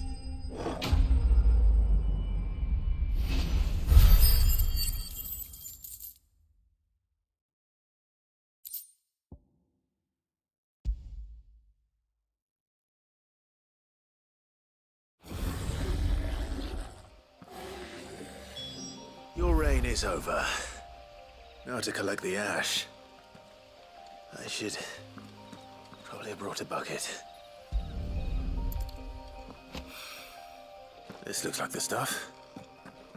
Let's see if there's any more.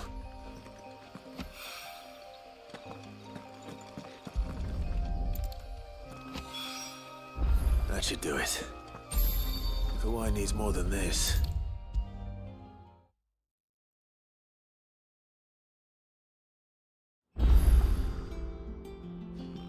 All right there, Sid? How's that hunt for the bomb ash going? I have it here.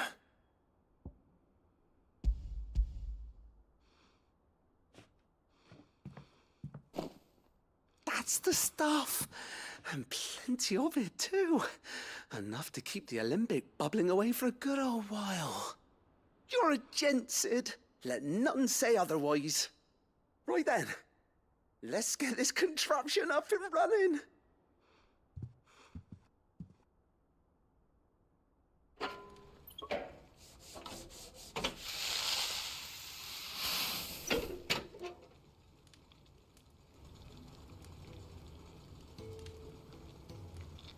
There we have it. The Telemon Alembic. And it works just like the chief said it would. Very impressive. Says the man who cut down a burning boulder. Speaking of which, I still haven't returned the favor. There's no need. The good it will do for the hideaway is reward enough. Don't be silly. Why don't you let me take a look at that bag of yours? The one you keep your potions in. Reckon I could work some magic on that. What kind of magic? Well, we happen to have isolated a substance in our test run of the Alembic that I reckon will make even the toughest leather supple as anything. Thought we might use it to breathe new life into old boots and the like. Save the hideaway a few gil. Ah. I reckon if we slap a bit on your bag, it'll loosen it up enough for you to squeeze in a bottle or two more. Well, it can't hurt to try, I suppose. That's the spirit. Leave it with me. I'll only be a mo.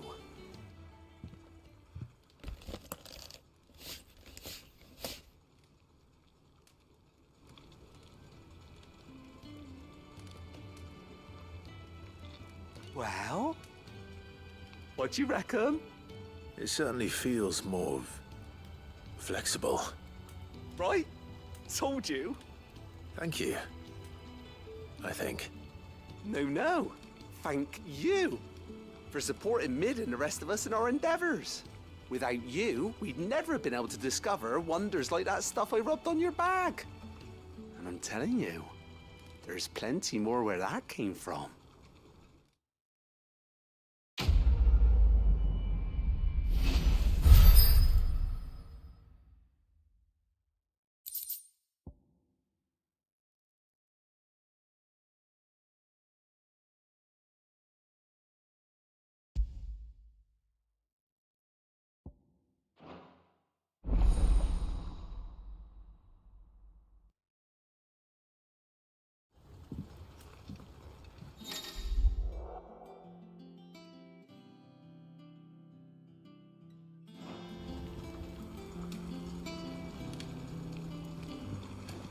That leather loosener was only the first of the discoveries the Alembic's gonna help us make.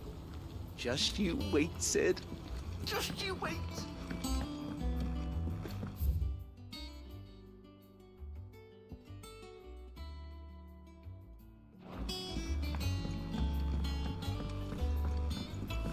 I think Mid might need some help.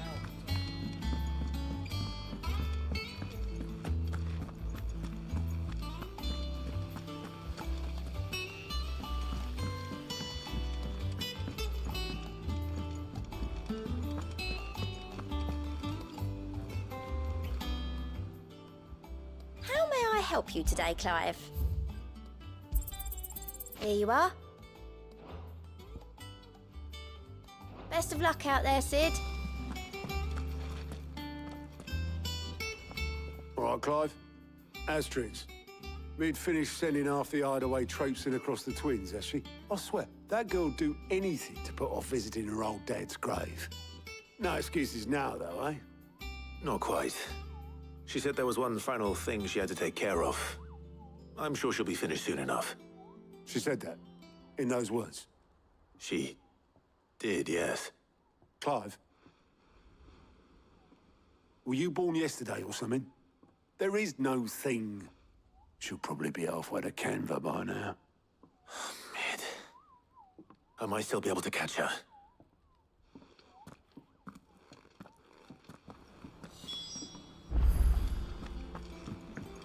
Mid told me she was building a ship. Really? Is that the thing Times helped you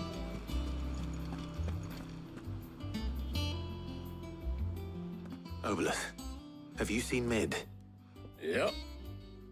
In a boat, going that way. Then I'm too late. You in a hurry and all, are you? No, I offered to take her across, but she wouldn't wait. Just paid for a dinghy and rowed off.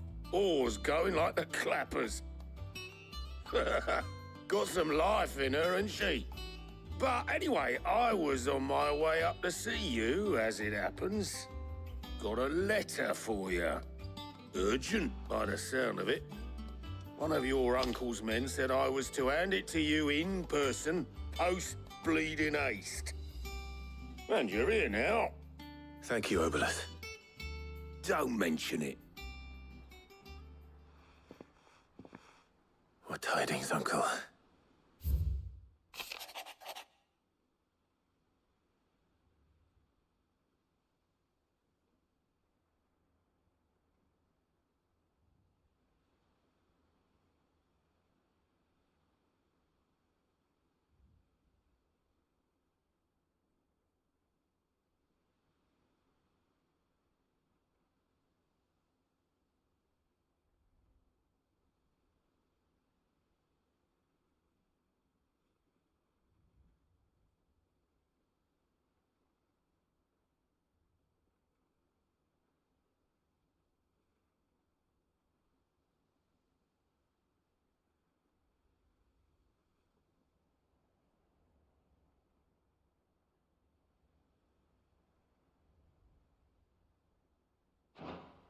Trouble in Canva. Well, I'll need someone to keep an eye on Mid.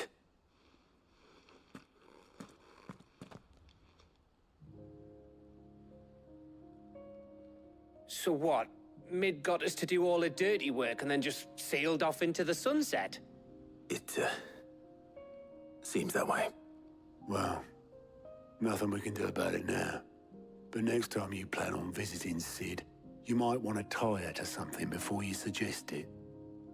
Ah, don't be so hard on her. Gotta admit, the dirty work was kind of fun. Everyone pitching in and all that bollocks. Just like when we built this place. You're right. Anyway, we all set to head to the old hideaway. I could do with getting to Canva pretty sharpish. Wouldn't do to keep Lord Rosfield of the Seven High Houses waiting now, would it? Not after he asked for me personally. Gav will be leaving with me. Will you mind the place while we're gone? You can count on me. Just be sure to give Sid and the others my regards. All right. Oh, by the way, Jill will be joining us too. She's got some things to take care of, but she'll meet us there. I hope she's telling the truth at least.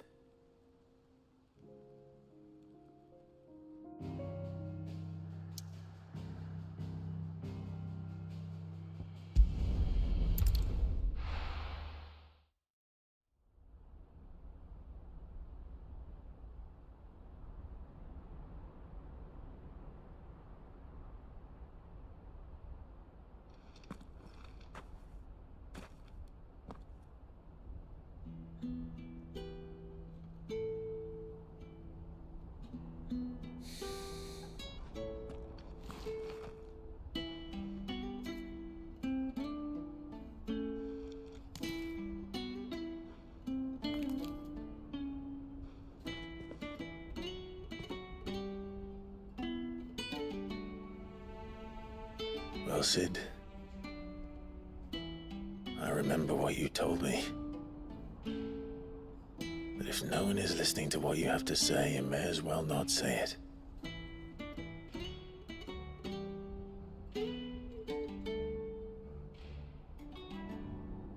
But I will say this, old friend. Hugo Cooker is gone.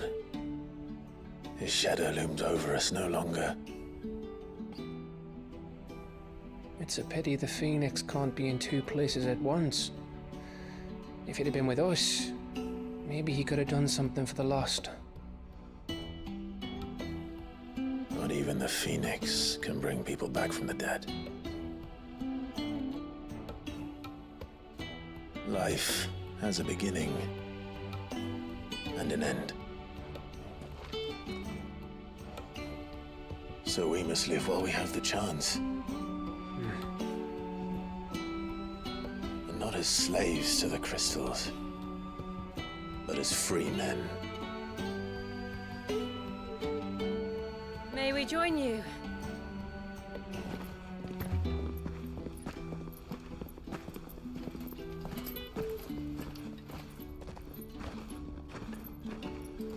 Lady Karen, what a pleasant surprise. I thought I'd drop by and see how you were all doing before heading off to restock my supplies.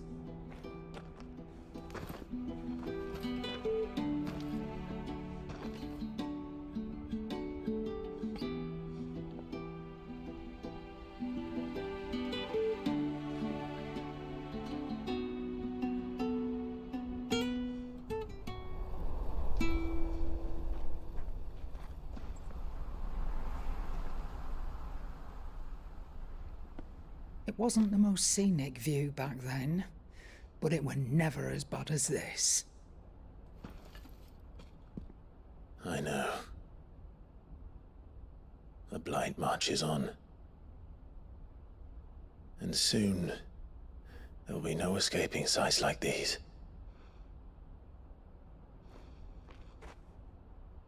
So our mission remains unchanged.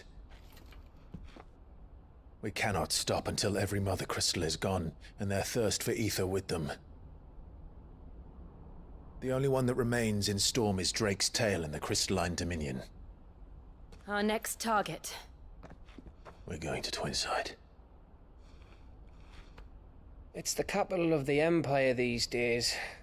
I wouldn't like to think how tightly guarded they've got the place. Not that that'll stop you, but we do well to scout it out before you go charging in. We would indeed. If you're off to the Dominion, you can take this great lump with you. Goods. Oh, I am sorry. Have you forgotten you're the most wanted man in the Twins? I thought you might like to disguise yourselves as the attendants of a travelling trader, assuming you've no better ideas. You wanted to buy yourself some tools, didn't you? Well, now's your chance. You're letting me go? With them? Oh, thanks, Nan! Stop that! You'll break me bones, you great galoot!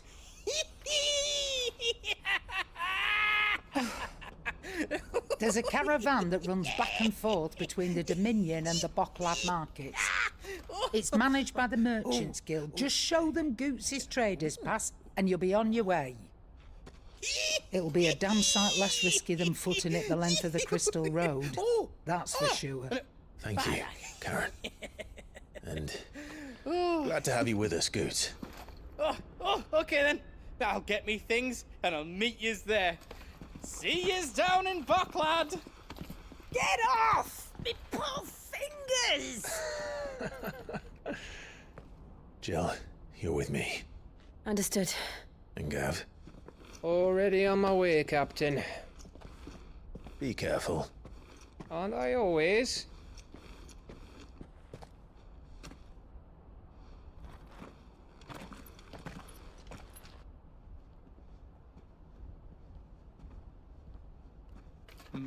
Do you see that, Sid? Your protege's making a proper little outlaw of himself.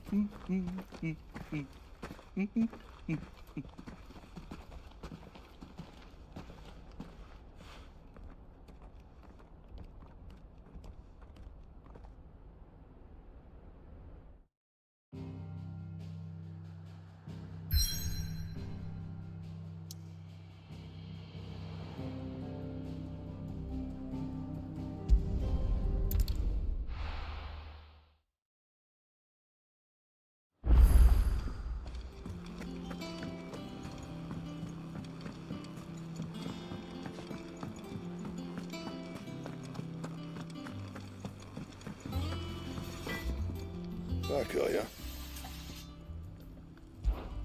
So, what'll it be?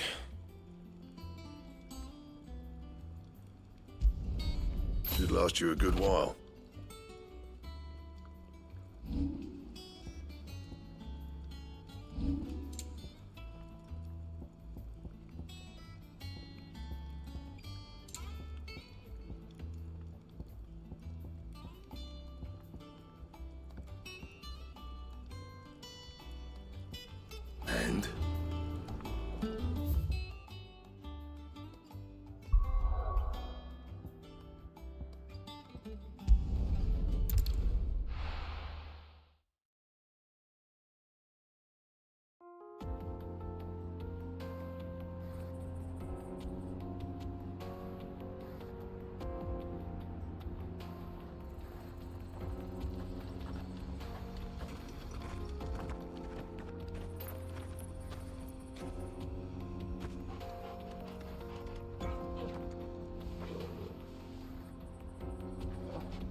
How are you feeling?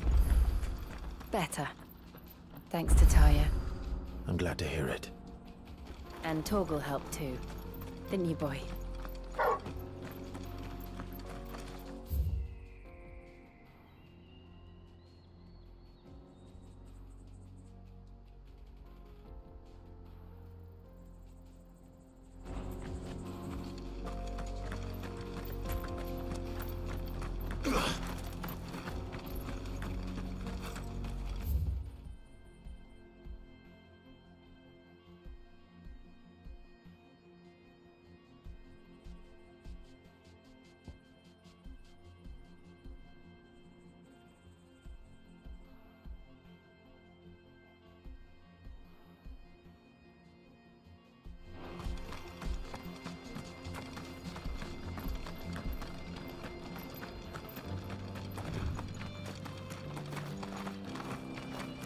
This used to be a trade route for merchants crossing the Scars, till the Republic laid a new road wide enough to let wagons pass, and all official traffic moved there.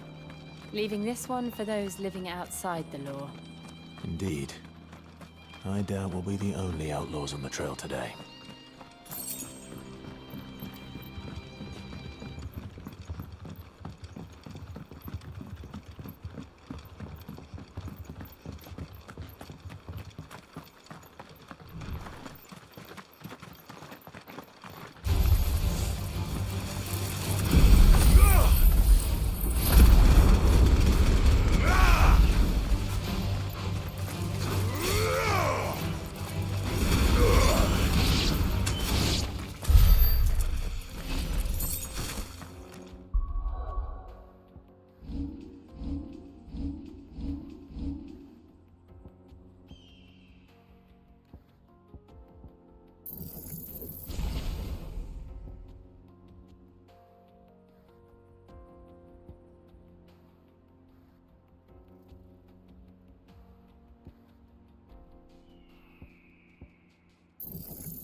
So what do you think?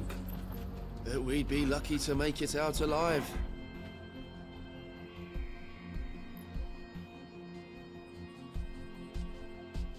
Really?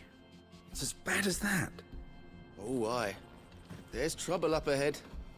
And too much of it for us to handle. I take it there's danger on the road. Oh, what about this fearsome-looking fellow? You think he'd be equal to the task? Well, no doubt. Assuming he's willing to hear us out. Well met, friend.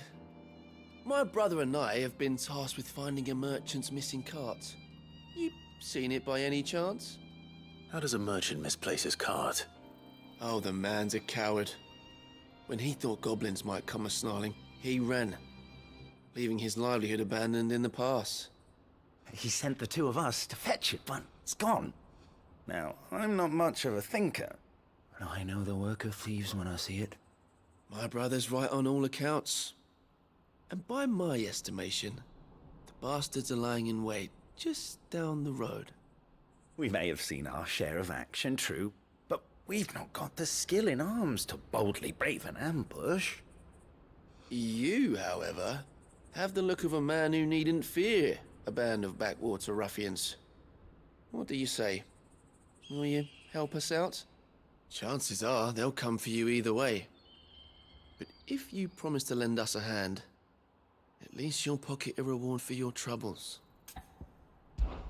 Well, if I'm going to have to deal with them anyway. You've clearly got a fine head on those broad shoulders. We're lucky you came along. Now, hoping to make a heavy purse in Boklad, our merchant friend loaded his cart with as much as it would carry. Reckon he won't be forking over the rest of our fee if we don't find those goods.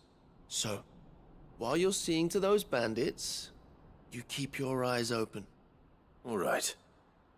Just don't expect me to drag the cart out of there myself. No. You can leave the cart to us. You just put an end to those bandits and point us in the right direction. You do that, we'll take care of the rest.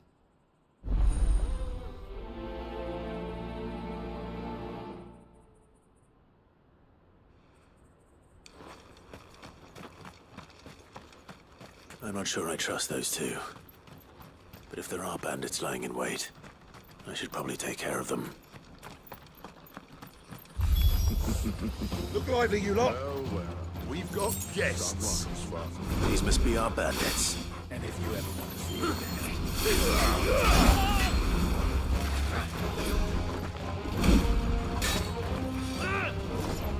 too slow.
That's them dealt with.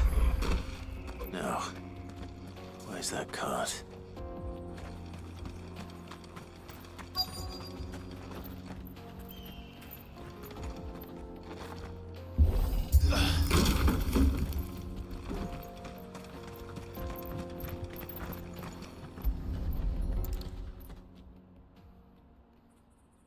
Getting all of this out of here will be a nightmare.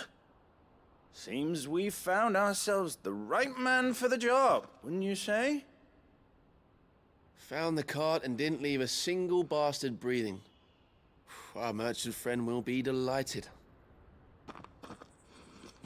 And how exactly will he be getting his goods out of here?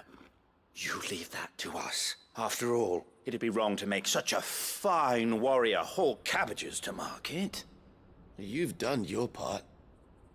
And that's all you need to worry about. Here.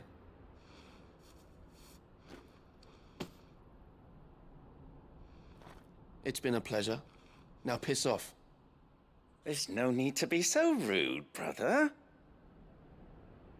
What if we want his help again next time?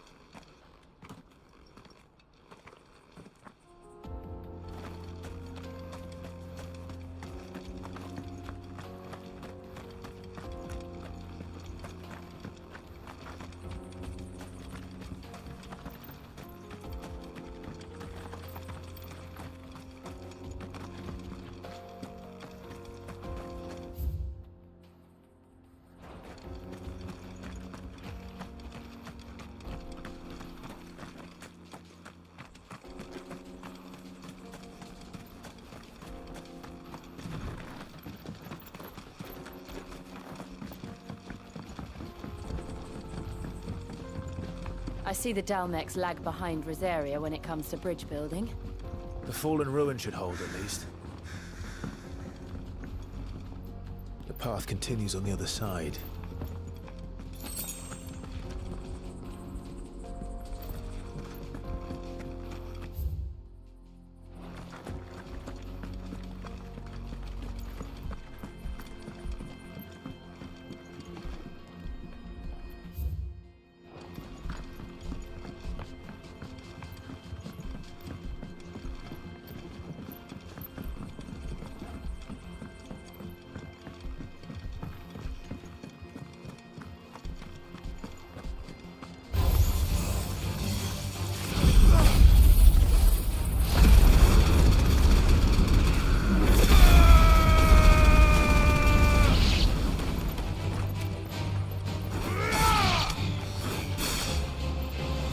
off.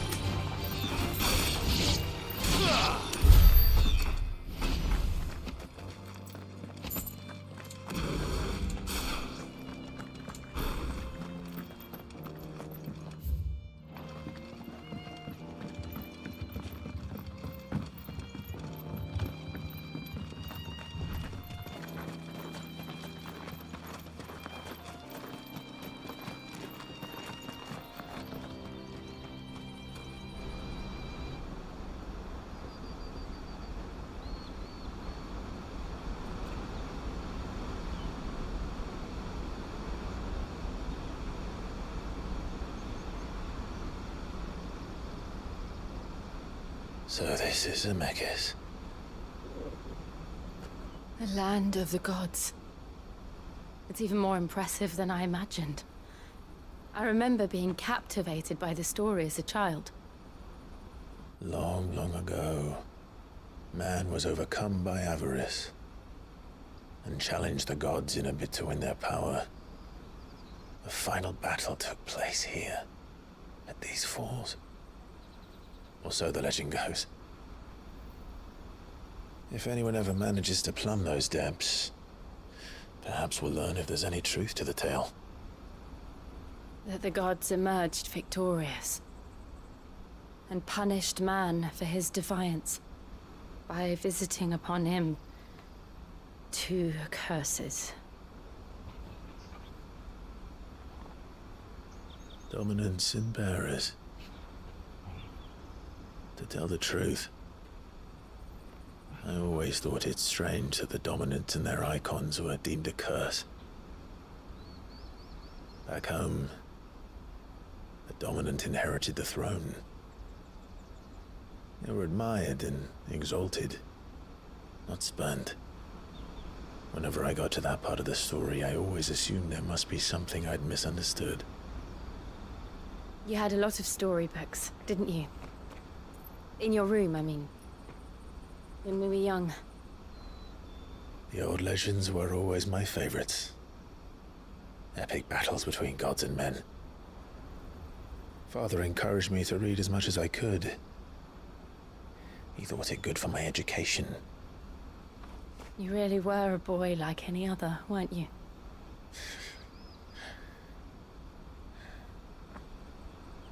Just look at this place. It's enough to make you believe the legends are true. I know.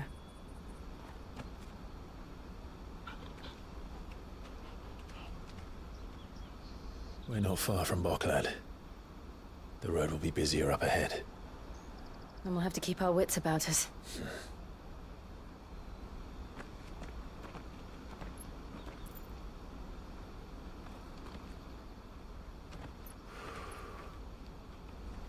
Clive? Something wrong? Nothing. It's nothing.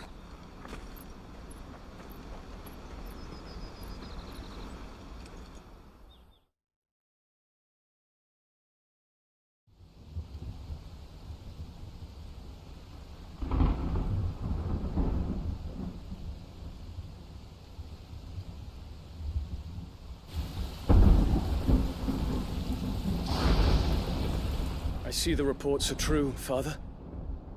You have surrendered the throne to Olivier. I have. Emperor Olivier shall rebuild the Holy Empire of Sambrec.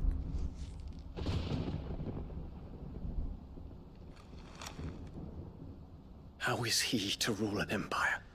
He is but a boy. I shall advise him until he comes of age. Father, please. Or for as long as I am able. The empire we seek to build needs young blood to rule it, and I can think of none better suited to the task.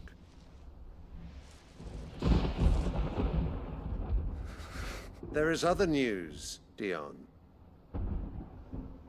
Hugo Kupka is dead, and Drake's Fang destroyed. The pillars of the Republic have fallen.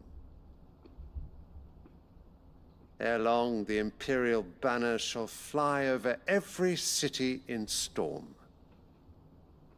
and then Valisthea. All shall bow before their emperor. Father, these are the words of a tyrant. They are the words of a god. The emperor whom I gladly serve. Great Greeker, made flesh.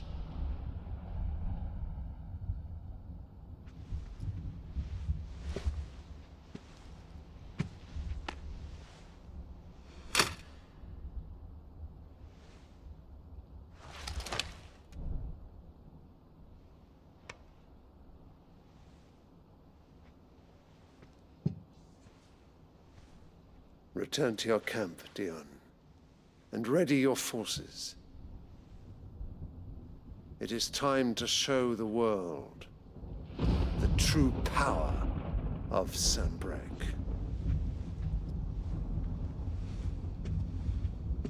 Father. I find you much changed. Is this truly the path you wish to tread? Or are these the ambitions of another? Of Ultima, perhaps? What nonsense is this? I speak my mind, and my mind only. Though I do owe Annabella thanks for reminding me of certain truths regarding the nature of nations, of rulers, and of the divine. You would trust the words of this traitress? She betrayed her country. She slew her husband. You have ever been an invaluable servant to Sanbreque, Prince Dion. I trust you will continue to serve your Emperor in the wars to come. The canker! Silence! Insolent wretch! You will bend the knee. All else is heresy. Sire, forgive me. This audience is over. Come, your Radiance. The Rowena Syndicate awaits your pleasure. Oh, not another meeting with silly old men. They're so boring. I'm hungry, Father. Can't we have luncheon instead?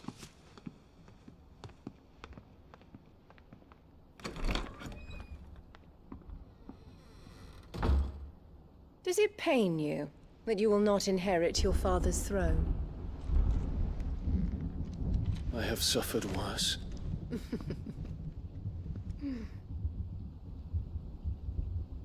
Count your blessings, Dion. For a base-born child to be chosen by Bahamut is miracle enough. You have risen high on his wings, but you shall rise no higher, lest your impure blood stain the throne. What do you know of my blood?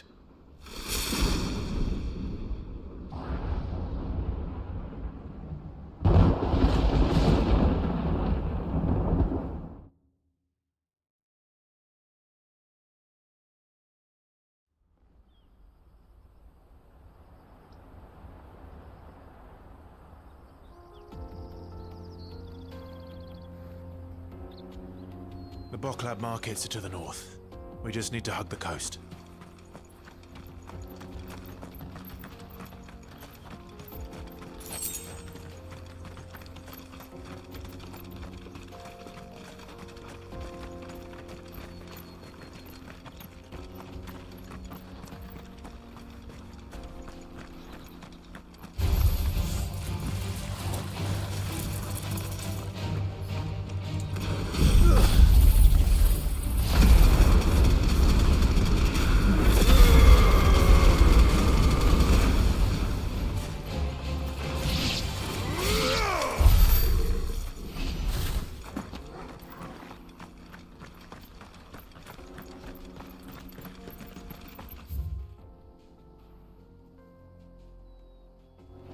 Infiltrating the Dominion won't be easy with the Imperials on high alert. No. His Radiance has lost one capital already. we can be sure Sylvester will do everything in his power to hold on to Twinside. His troops are well-trained and increasingly battle-hardened. But it's not as if we can wait for the siege to end.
Nice try.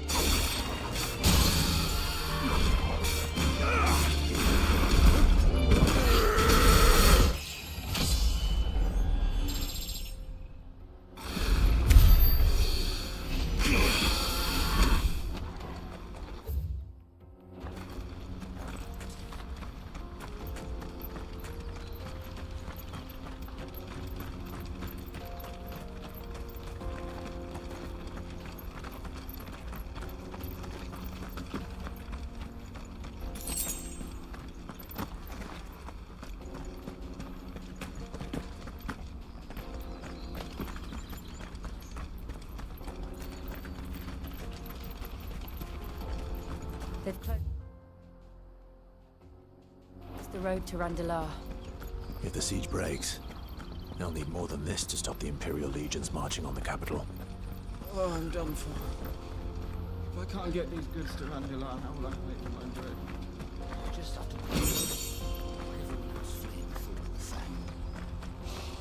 If you haven't got a pass, you're not getting through. Please, I'm begging you. Not here.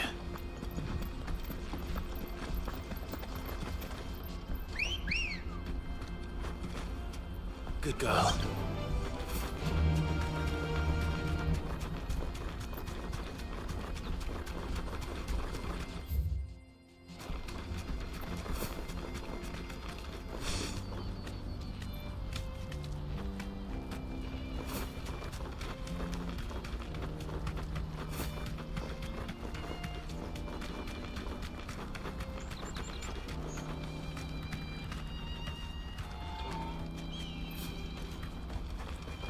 Right? Headed over to the Crystalline Dominion too, are you? There's good gil to be made there, believe you me. Yeah. The minute I heard them bandits had blown up Drake's Fang, I packed up my store and pulled me boots on. And so did you, eh? I did have a plan to make me fortune with some baths down by the Dalamil Inn.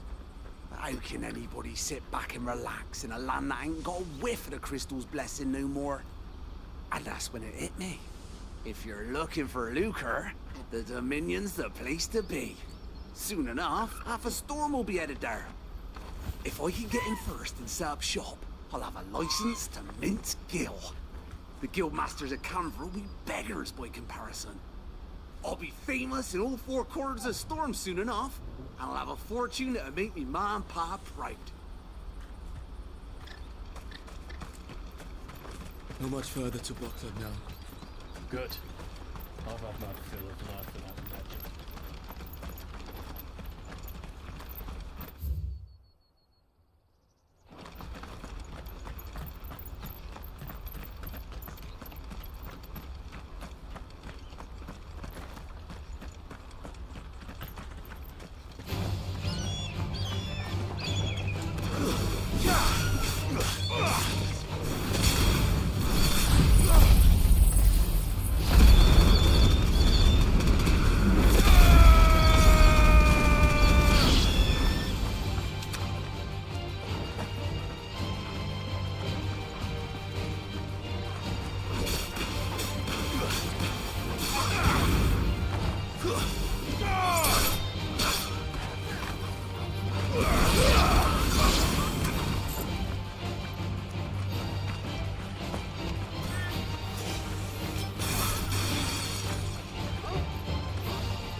More refugees. And they're all making for the crystalline dominion. Because they don't know how to live without the crystal's blessing.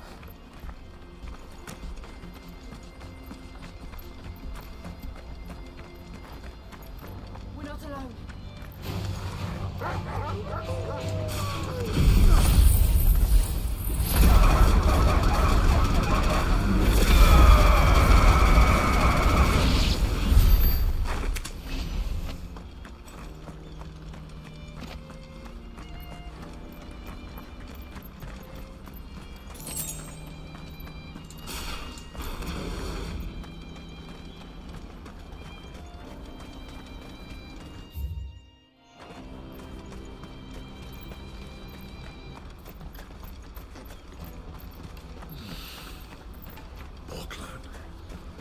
There are no crystals here.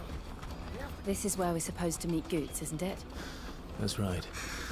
He said he'd wait for us here after replenishing his supplies. I dare say he'll have finished by now. Porter for hire. The best service at the best price. What do you think, girl?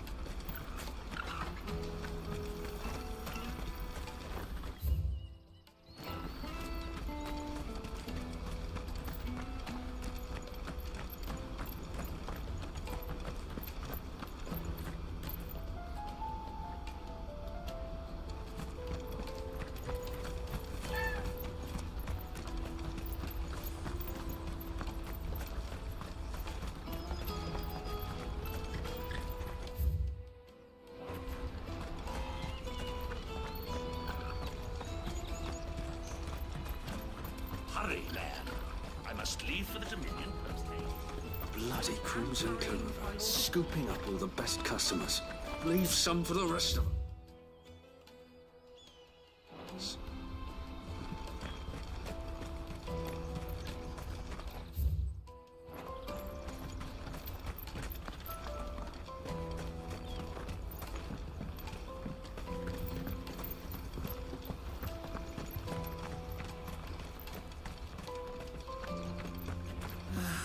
If our new arrivals had brought any coin with them, we'd be rich.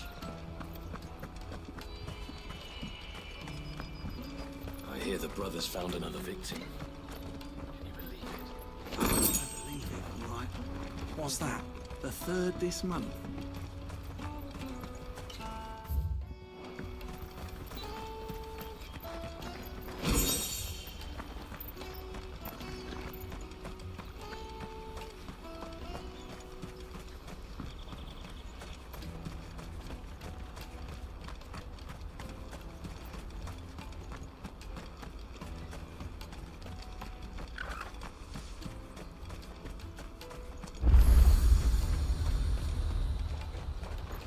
What are you looking for?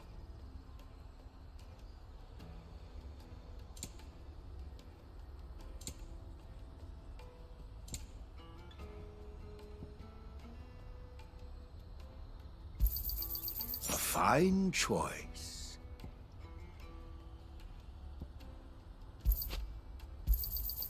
You've a discerning eye.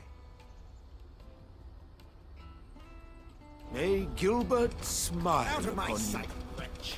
I know you. Peaches and pears, beets and... Please.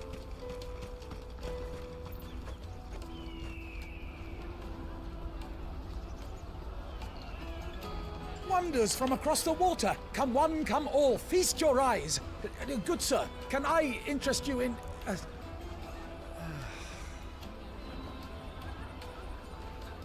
How much? For a measly crust of bread? You won't find any cheaper. Not nowadays. They are more than welcome to look.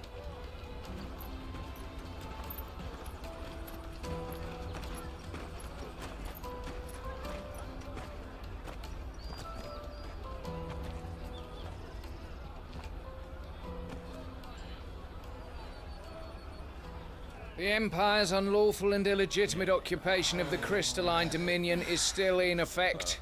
Only those whose business in Twinside has been officially approved by the Republican Army will be permitted to cross the border. All who seek entry are to form a line and ready their documents for inspection. It looks like we aren't the only ones who are eager to leave. And they're checking everyone. Can't you make an Not for the likes of you. We won't get through without that pass. Let's go and find Good, shall we?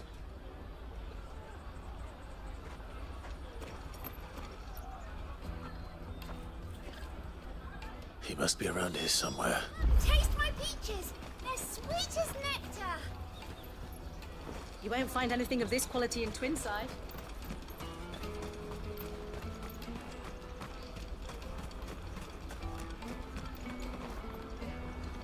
Ah, Good.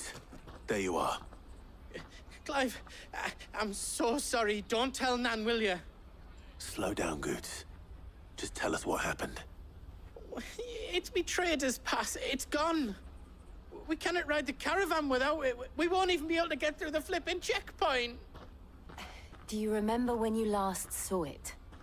It was in my pocket a minute ago. Then a bairn bumped into me and... Yeah. You don't think that they might have nicked it, do you? It wouldn't surprise me.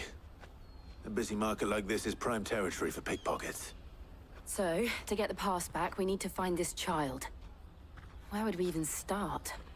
I know where! I've got a pal in Bock lad who might be able to help us. No one knows more about what goes on round here than she does. Where do we find her? She's the owner of the Crimson Caravans, up that way. Sign's got a red chocobo on it. No time like the present. You two go on ahead. I'm gonna check the rest of my stuff, make sure naught else is missing. All right. We'll meet you there. Let's keep an eye out for this red chocobo, then. And the other on our purses. Next to the checkpoint.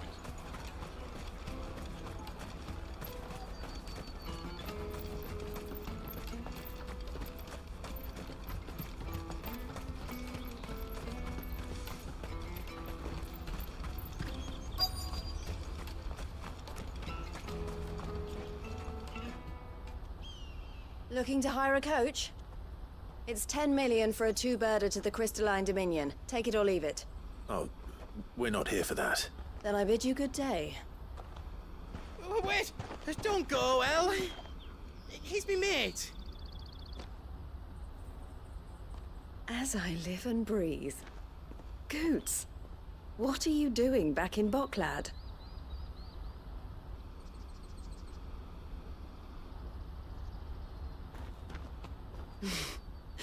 I gather Lady Karen didn't send you.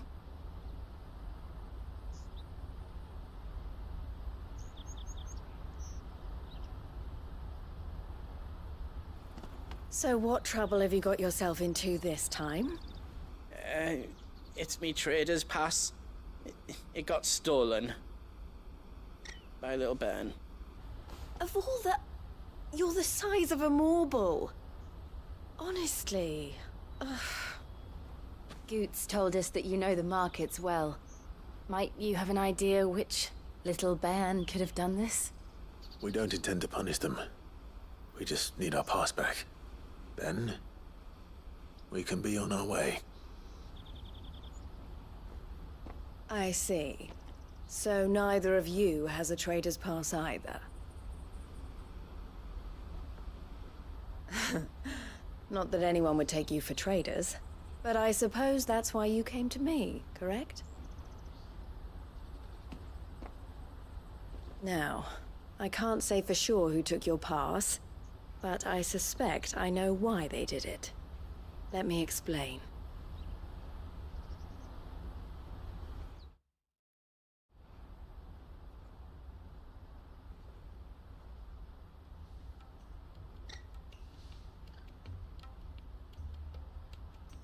Ever since the Fist marched on the Dominion, the Republic has been clamping down on any commerce that might aid the Empire more than it does us. Which means traders' passes have gone from being merely a way of easing one's progress to being essential if one wishes to cross the border at all. And with demand outstripping supply, they've become a precious commodity, leading some to seek to acquire them by less than legitimate means. So the children are stealing passes to sell on the black market? Yes, and no. Passes are inscribed with the names of their owners, and yet none of the victims' names have appeared on the register of those passing through the checkpoint. Which means? That someone is doctoring the stolen passes. The same someone who is encouraging the children to steal them. And the same someone who has Goots' pass, no doubt. Whoever they are, they're ruining the livelihoods of honest merchants, which is why we've decided to take a stand. Will you stand with us? You want to get your pass back, and we want to ensure that no more are stolen. Catch whoever's behind it all, and 2 birds shall be slain with a single stone. Is there any other way of getting to the Crystalline Dominion, Goots? They won't let you in if you're not with the caravan. It's that, I don't know, try swimming across the strait. But the guards will definitely spot you if you try and do that. Like, we don't want to get spotted, right? So either we find the people who took the pass, or give up all hope of entering the Dominion. All right. We'll help. Thank you kindly. But I don't know your name. Eloise at your service. Clive. A pleasure doing business with you, Clive.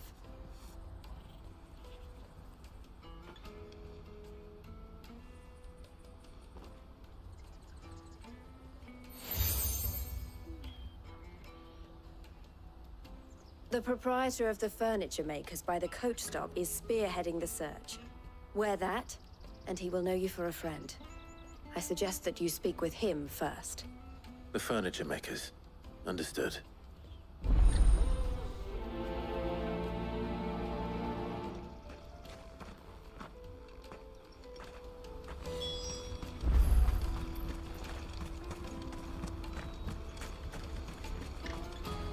Out of my sight, wretch. I've no...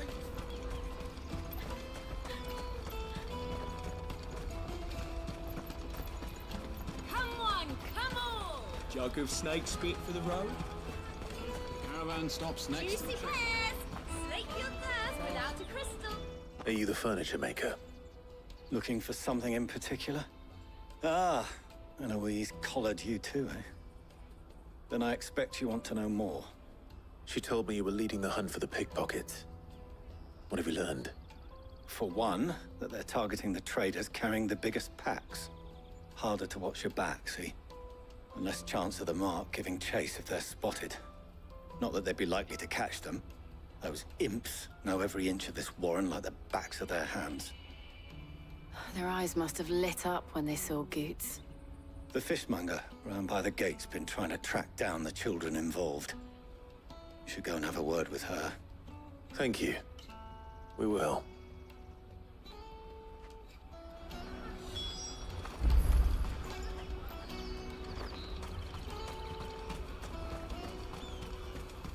You won't find anything of this quality in Twinside. You should come with me to the Dominion. Life will be different. Fish for sale! Fresh sorted and smoked! Can I interest you in... Ah, sorry. Message from Eloise, is it? She's asked me to help her. To help you find the pickpockets. Is that so? Suppose I better tell you what I know, then. For one, this isn't a family operation. All the traders say the children who stole their passes were dirty, dressed in rags. Street urchins, by the sound of it. We get a lot around here. Orphans from the wars. A few, perhaps. You saw the refugees gathered by the entranceway? They're all looking for a new start in the Dominion and beyond. Some of them take it as an opportunity to rid themselves of unwanted baggage. The shame of it. Whoever's behind this would have to have made themselves known to the children at some point. And so should we. You should start with the children around here, then. I doubt they're the ones involved, but they might have heard something. It's worth a try. All right, then. Questioning children. How hard can that be? Remember when half the people coming through here were traders?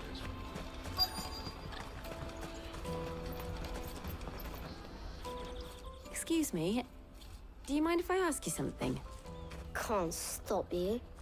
I was just wondering if anyone has asked you to do anything out of the ordinary recently.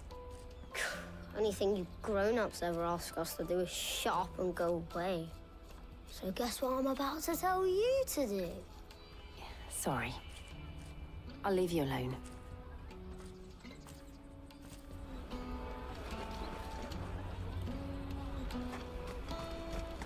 I'll take the large one.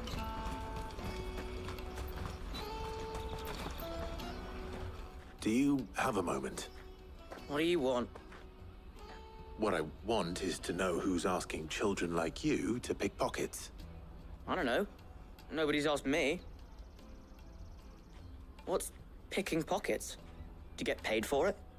No, you get in trouble for it. So if they come calling, you know what to tell them.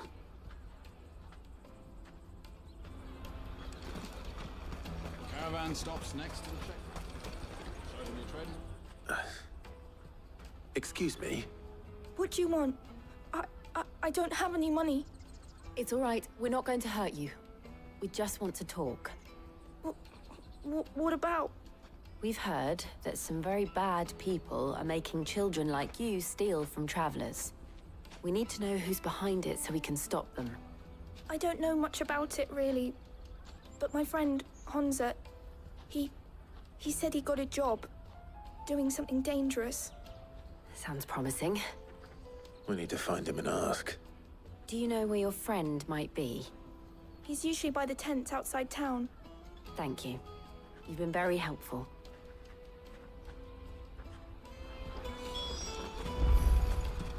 Come on, come on!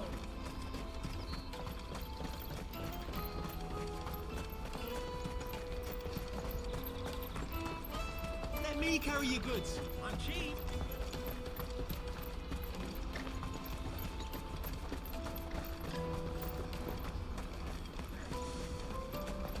She must have meant the refugee camp. Let's hope he's still nearby. Daddy, I'm hungry.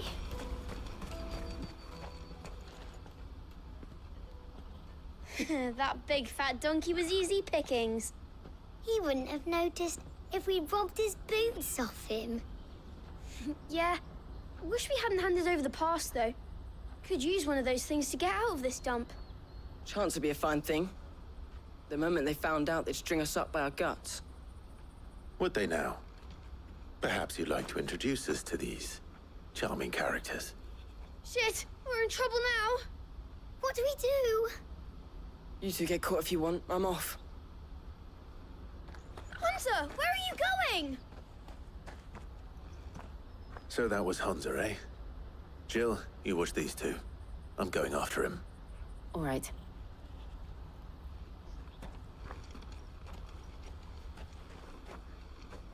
He can't have gone far. I need to find him before his employers do. Daddy, I'm hungry.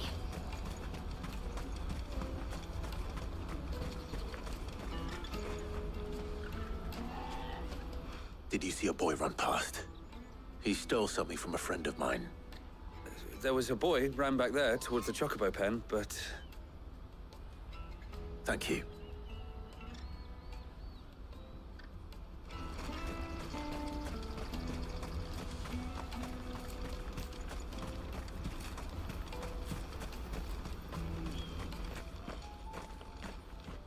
Oh, shit. Cornered. It's all right, Hunter. I'm not going to hurt you. I just want to ask you some questions. Fine. Not like I've got a choice. I'm looking for the people who are making you steal for them. Who are they? called themselves the Carstones. They said they'd give me good gill if I did what they told me. I knew they were bad, but bread doesn't come for free. Didn't come at all half the time, before I started buzzing for them. You know, if I didn't do it, they'd just pick on someone else. Someone they could push around easier. Hansa. You found him then? Jill. Where are the other two? Eloise is watching over them. She sent Goots and I to look for you. You're... him! I haven't got your pass anymore, if that's what you're after. I gave it to the Carstones. Whatever you do to me, I can't get it back. Not that I go against them anyway. If it weren't for their gill, me and my mates would have starved.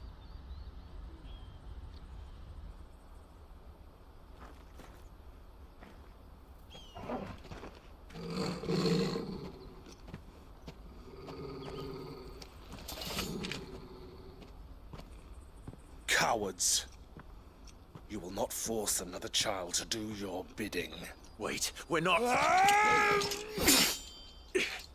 Don't hurt him!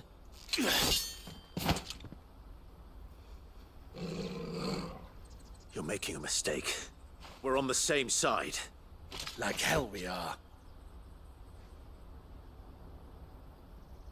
That brooch. Where did you get it?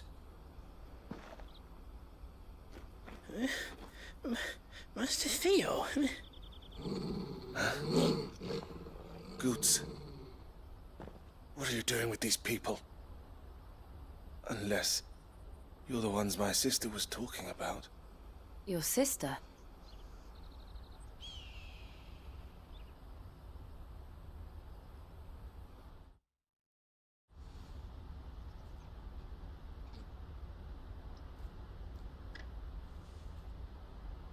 Eloise didn't tell us she had a brother. And why would she? I'm just her back and a blade. Theodore, at your service. Sorry about before. Theodore, what do you know of the cast stones? Vultures who have made Boklad their hunting ground. They prey on the desperate, stealing from those with gill and bullying those without it into joining their flock. I'd been looking into their activities in hope of sparing the refugees any further hardship. But it seems they've already stooped even lower than I'd feared. Hansa's a good lad. Don't blame him for what they've made him do. If he and his friends hadn't agreed to work for the stones, some other poor souls would have. On pain of death, most likely. Clive, was it? And my sisters asked you to help put an end to the pickpocketing. Then we all want the same thing.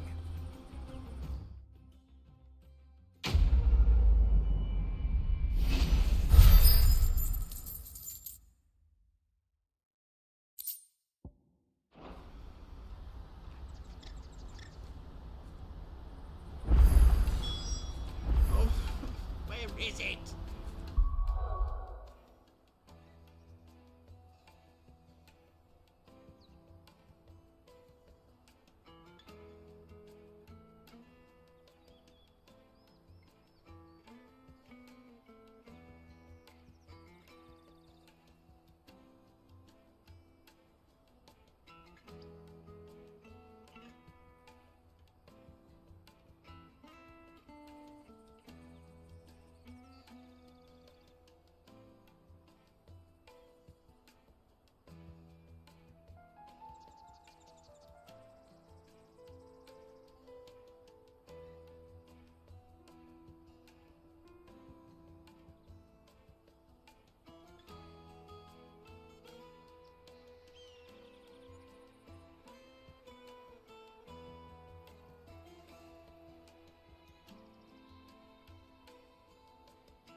So, what's the plan?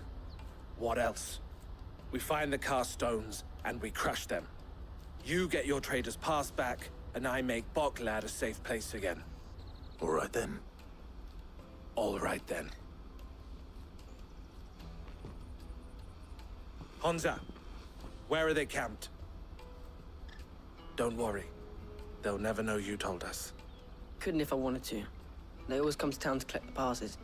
Meet us outside the gate. I tried following them once, but they spotted me halfway down the trail. Said they'd string me up. We'll try it this time. Which way were they going? Back down the road towards Leitney's Cleft. To Leitney's Cleft, then.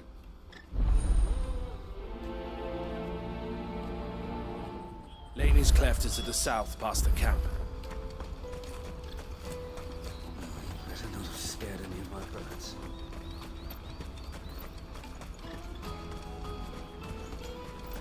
That's that then. Daddy! There are no crystals here.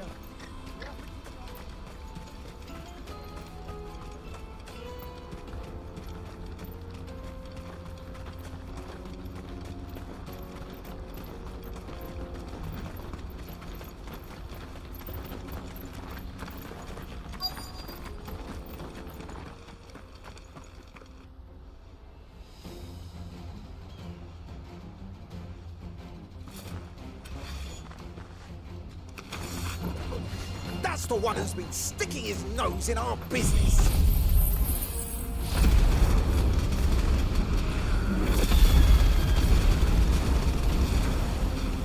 You should have minded your own.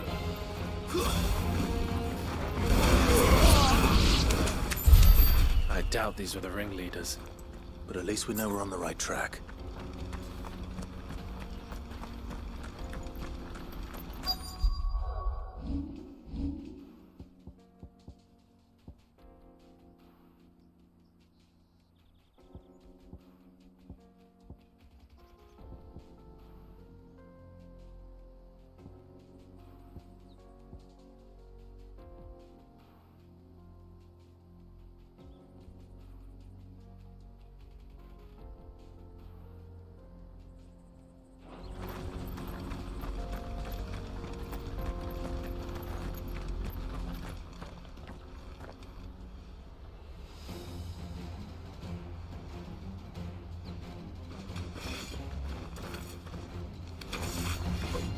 We've got company! That's the lot of them.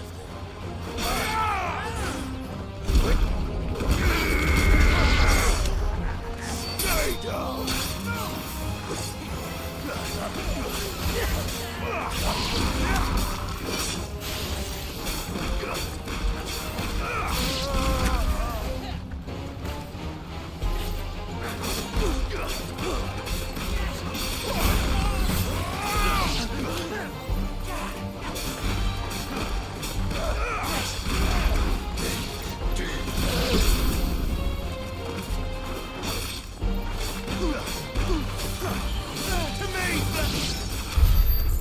Soldiers. Fewer now.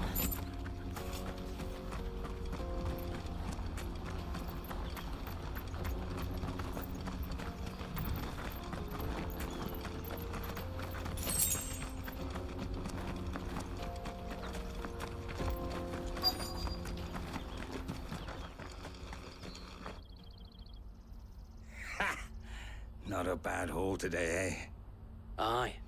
Some of our new recruits are natural-born ne'er-do-wells. Especially the little ones. That Hans has got nimble fingers, all right. It'll be a shame when they chop them off. But till then, let's make the most of it. Scum. The leaders of the cast stones, I take it. They don't deserve any mercy, Clive. I wasn't planning on showing them any. We're ready when you are, Theodore. Oh, I'm ready.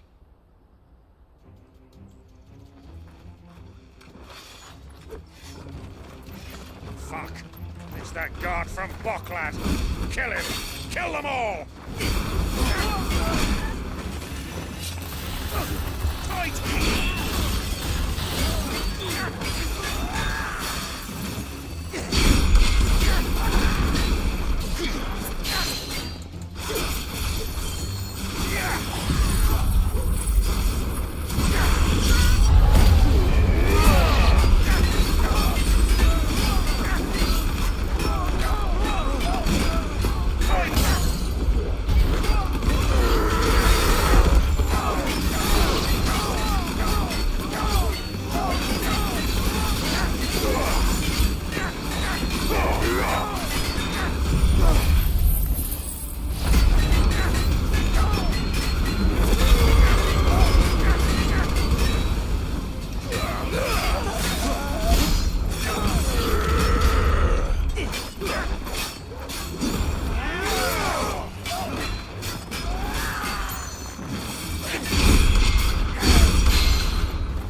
And they say crime doesn't pay.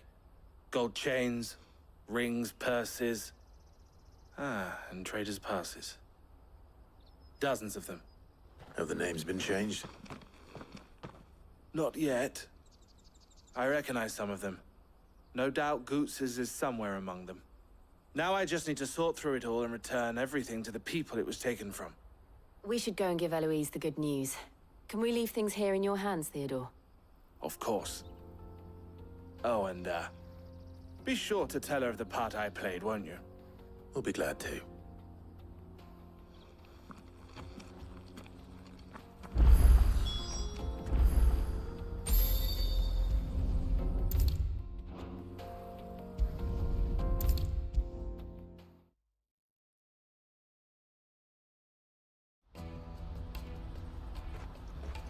Ah, Clive.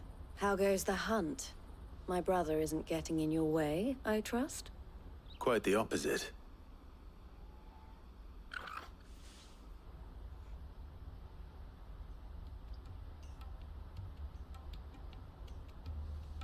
So it was the cast stones who were behind it all. Theo told me he'd been on their trail. And their demise solves 3 problems at a stroke. That of the pickpockets, the bandits pulling their strings, and the passes they were stealing. I only hope yours is among the items you recovered. Only time and Theo's return will tell. Speaking of whom, welcome home, dear brother. You are too kind, Eloise. Here, Clive. Goots's pass. Ask him to keep a closer eye on it from now on, would you? I will. Thank you. El, I've asked our boys to carry the rest of the goods back. Can I count on your help in sorting through it all? Of course. I'll make some space in the storeroom. I expect you'll soon be on your way then. But it wouldn't do to leave without introducing yourself properly. Would it now? Sid. Don't look so shocked. We're on the same side. I don't understand. As you now know all too well, we at the Crimson Caravans are always happy to help those in need. For a small fee, we will move anything that needs moving. Be that goods to market, or bearers away from it. I was the first my sister helped escape. If it wasn't for her, I'd have been branded as a boy. I had no idea. It just so happens that we are seeking to expand our operation. And who better to join forces with than the leader in the field? Wouldn't you agree, Theo? I would. It seems our purpose is the same in more ways than one. So what would you say to working together again? It would be our pleasure. And our honor. The honor is ours. Here, Clive. This is for you.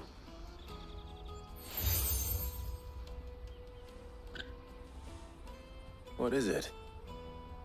Elle has friends in high places, while I have associates in, lower ones.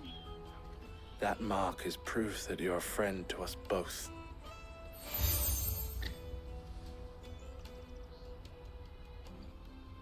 I shall bear it with pride.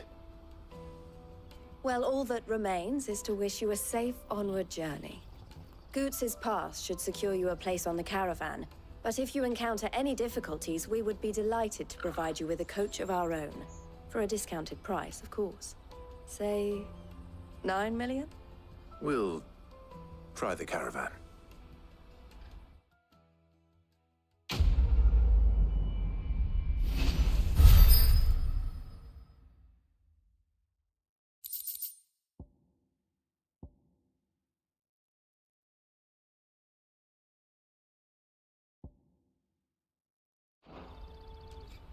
Right then.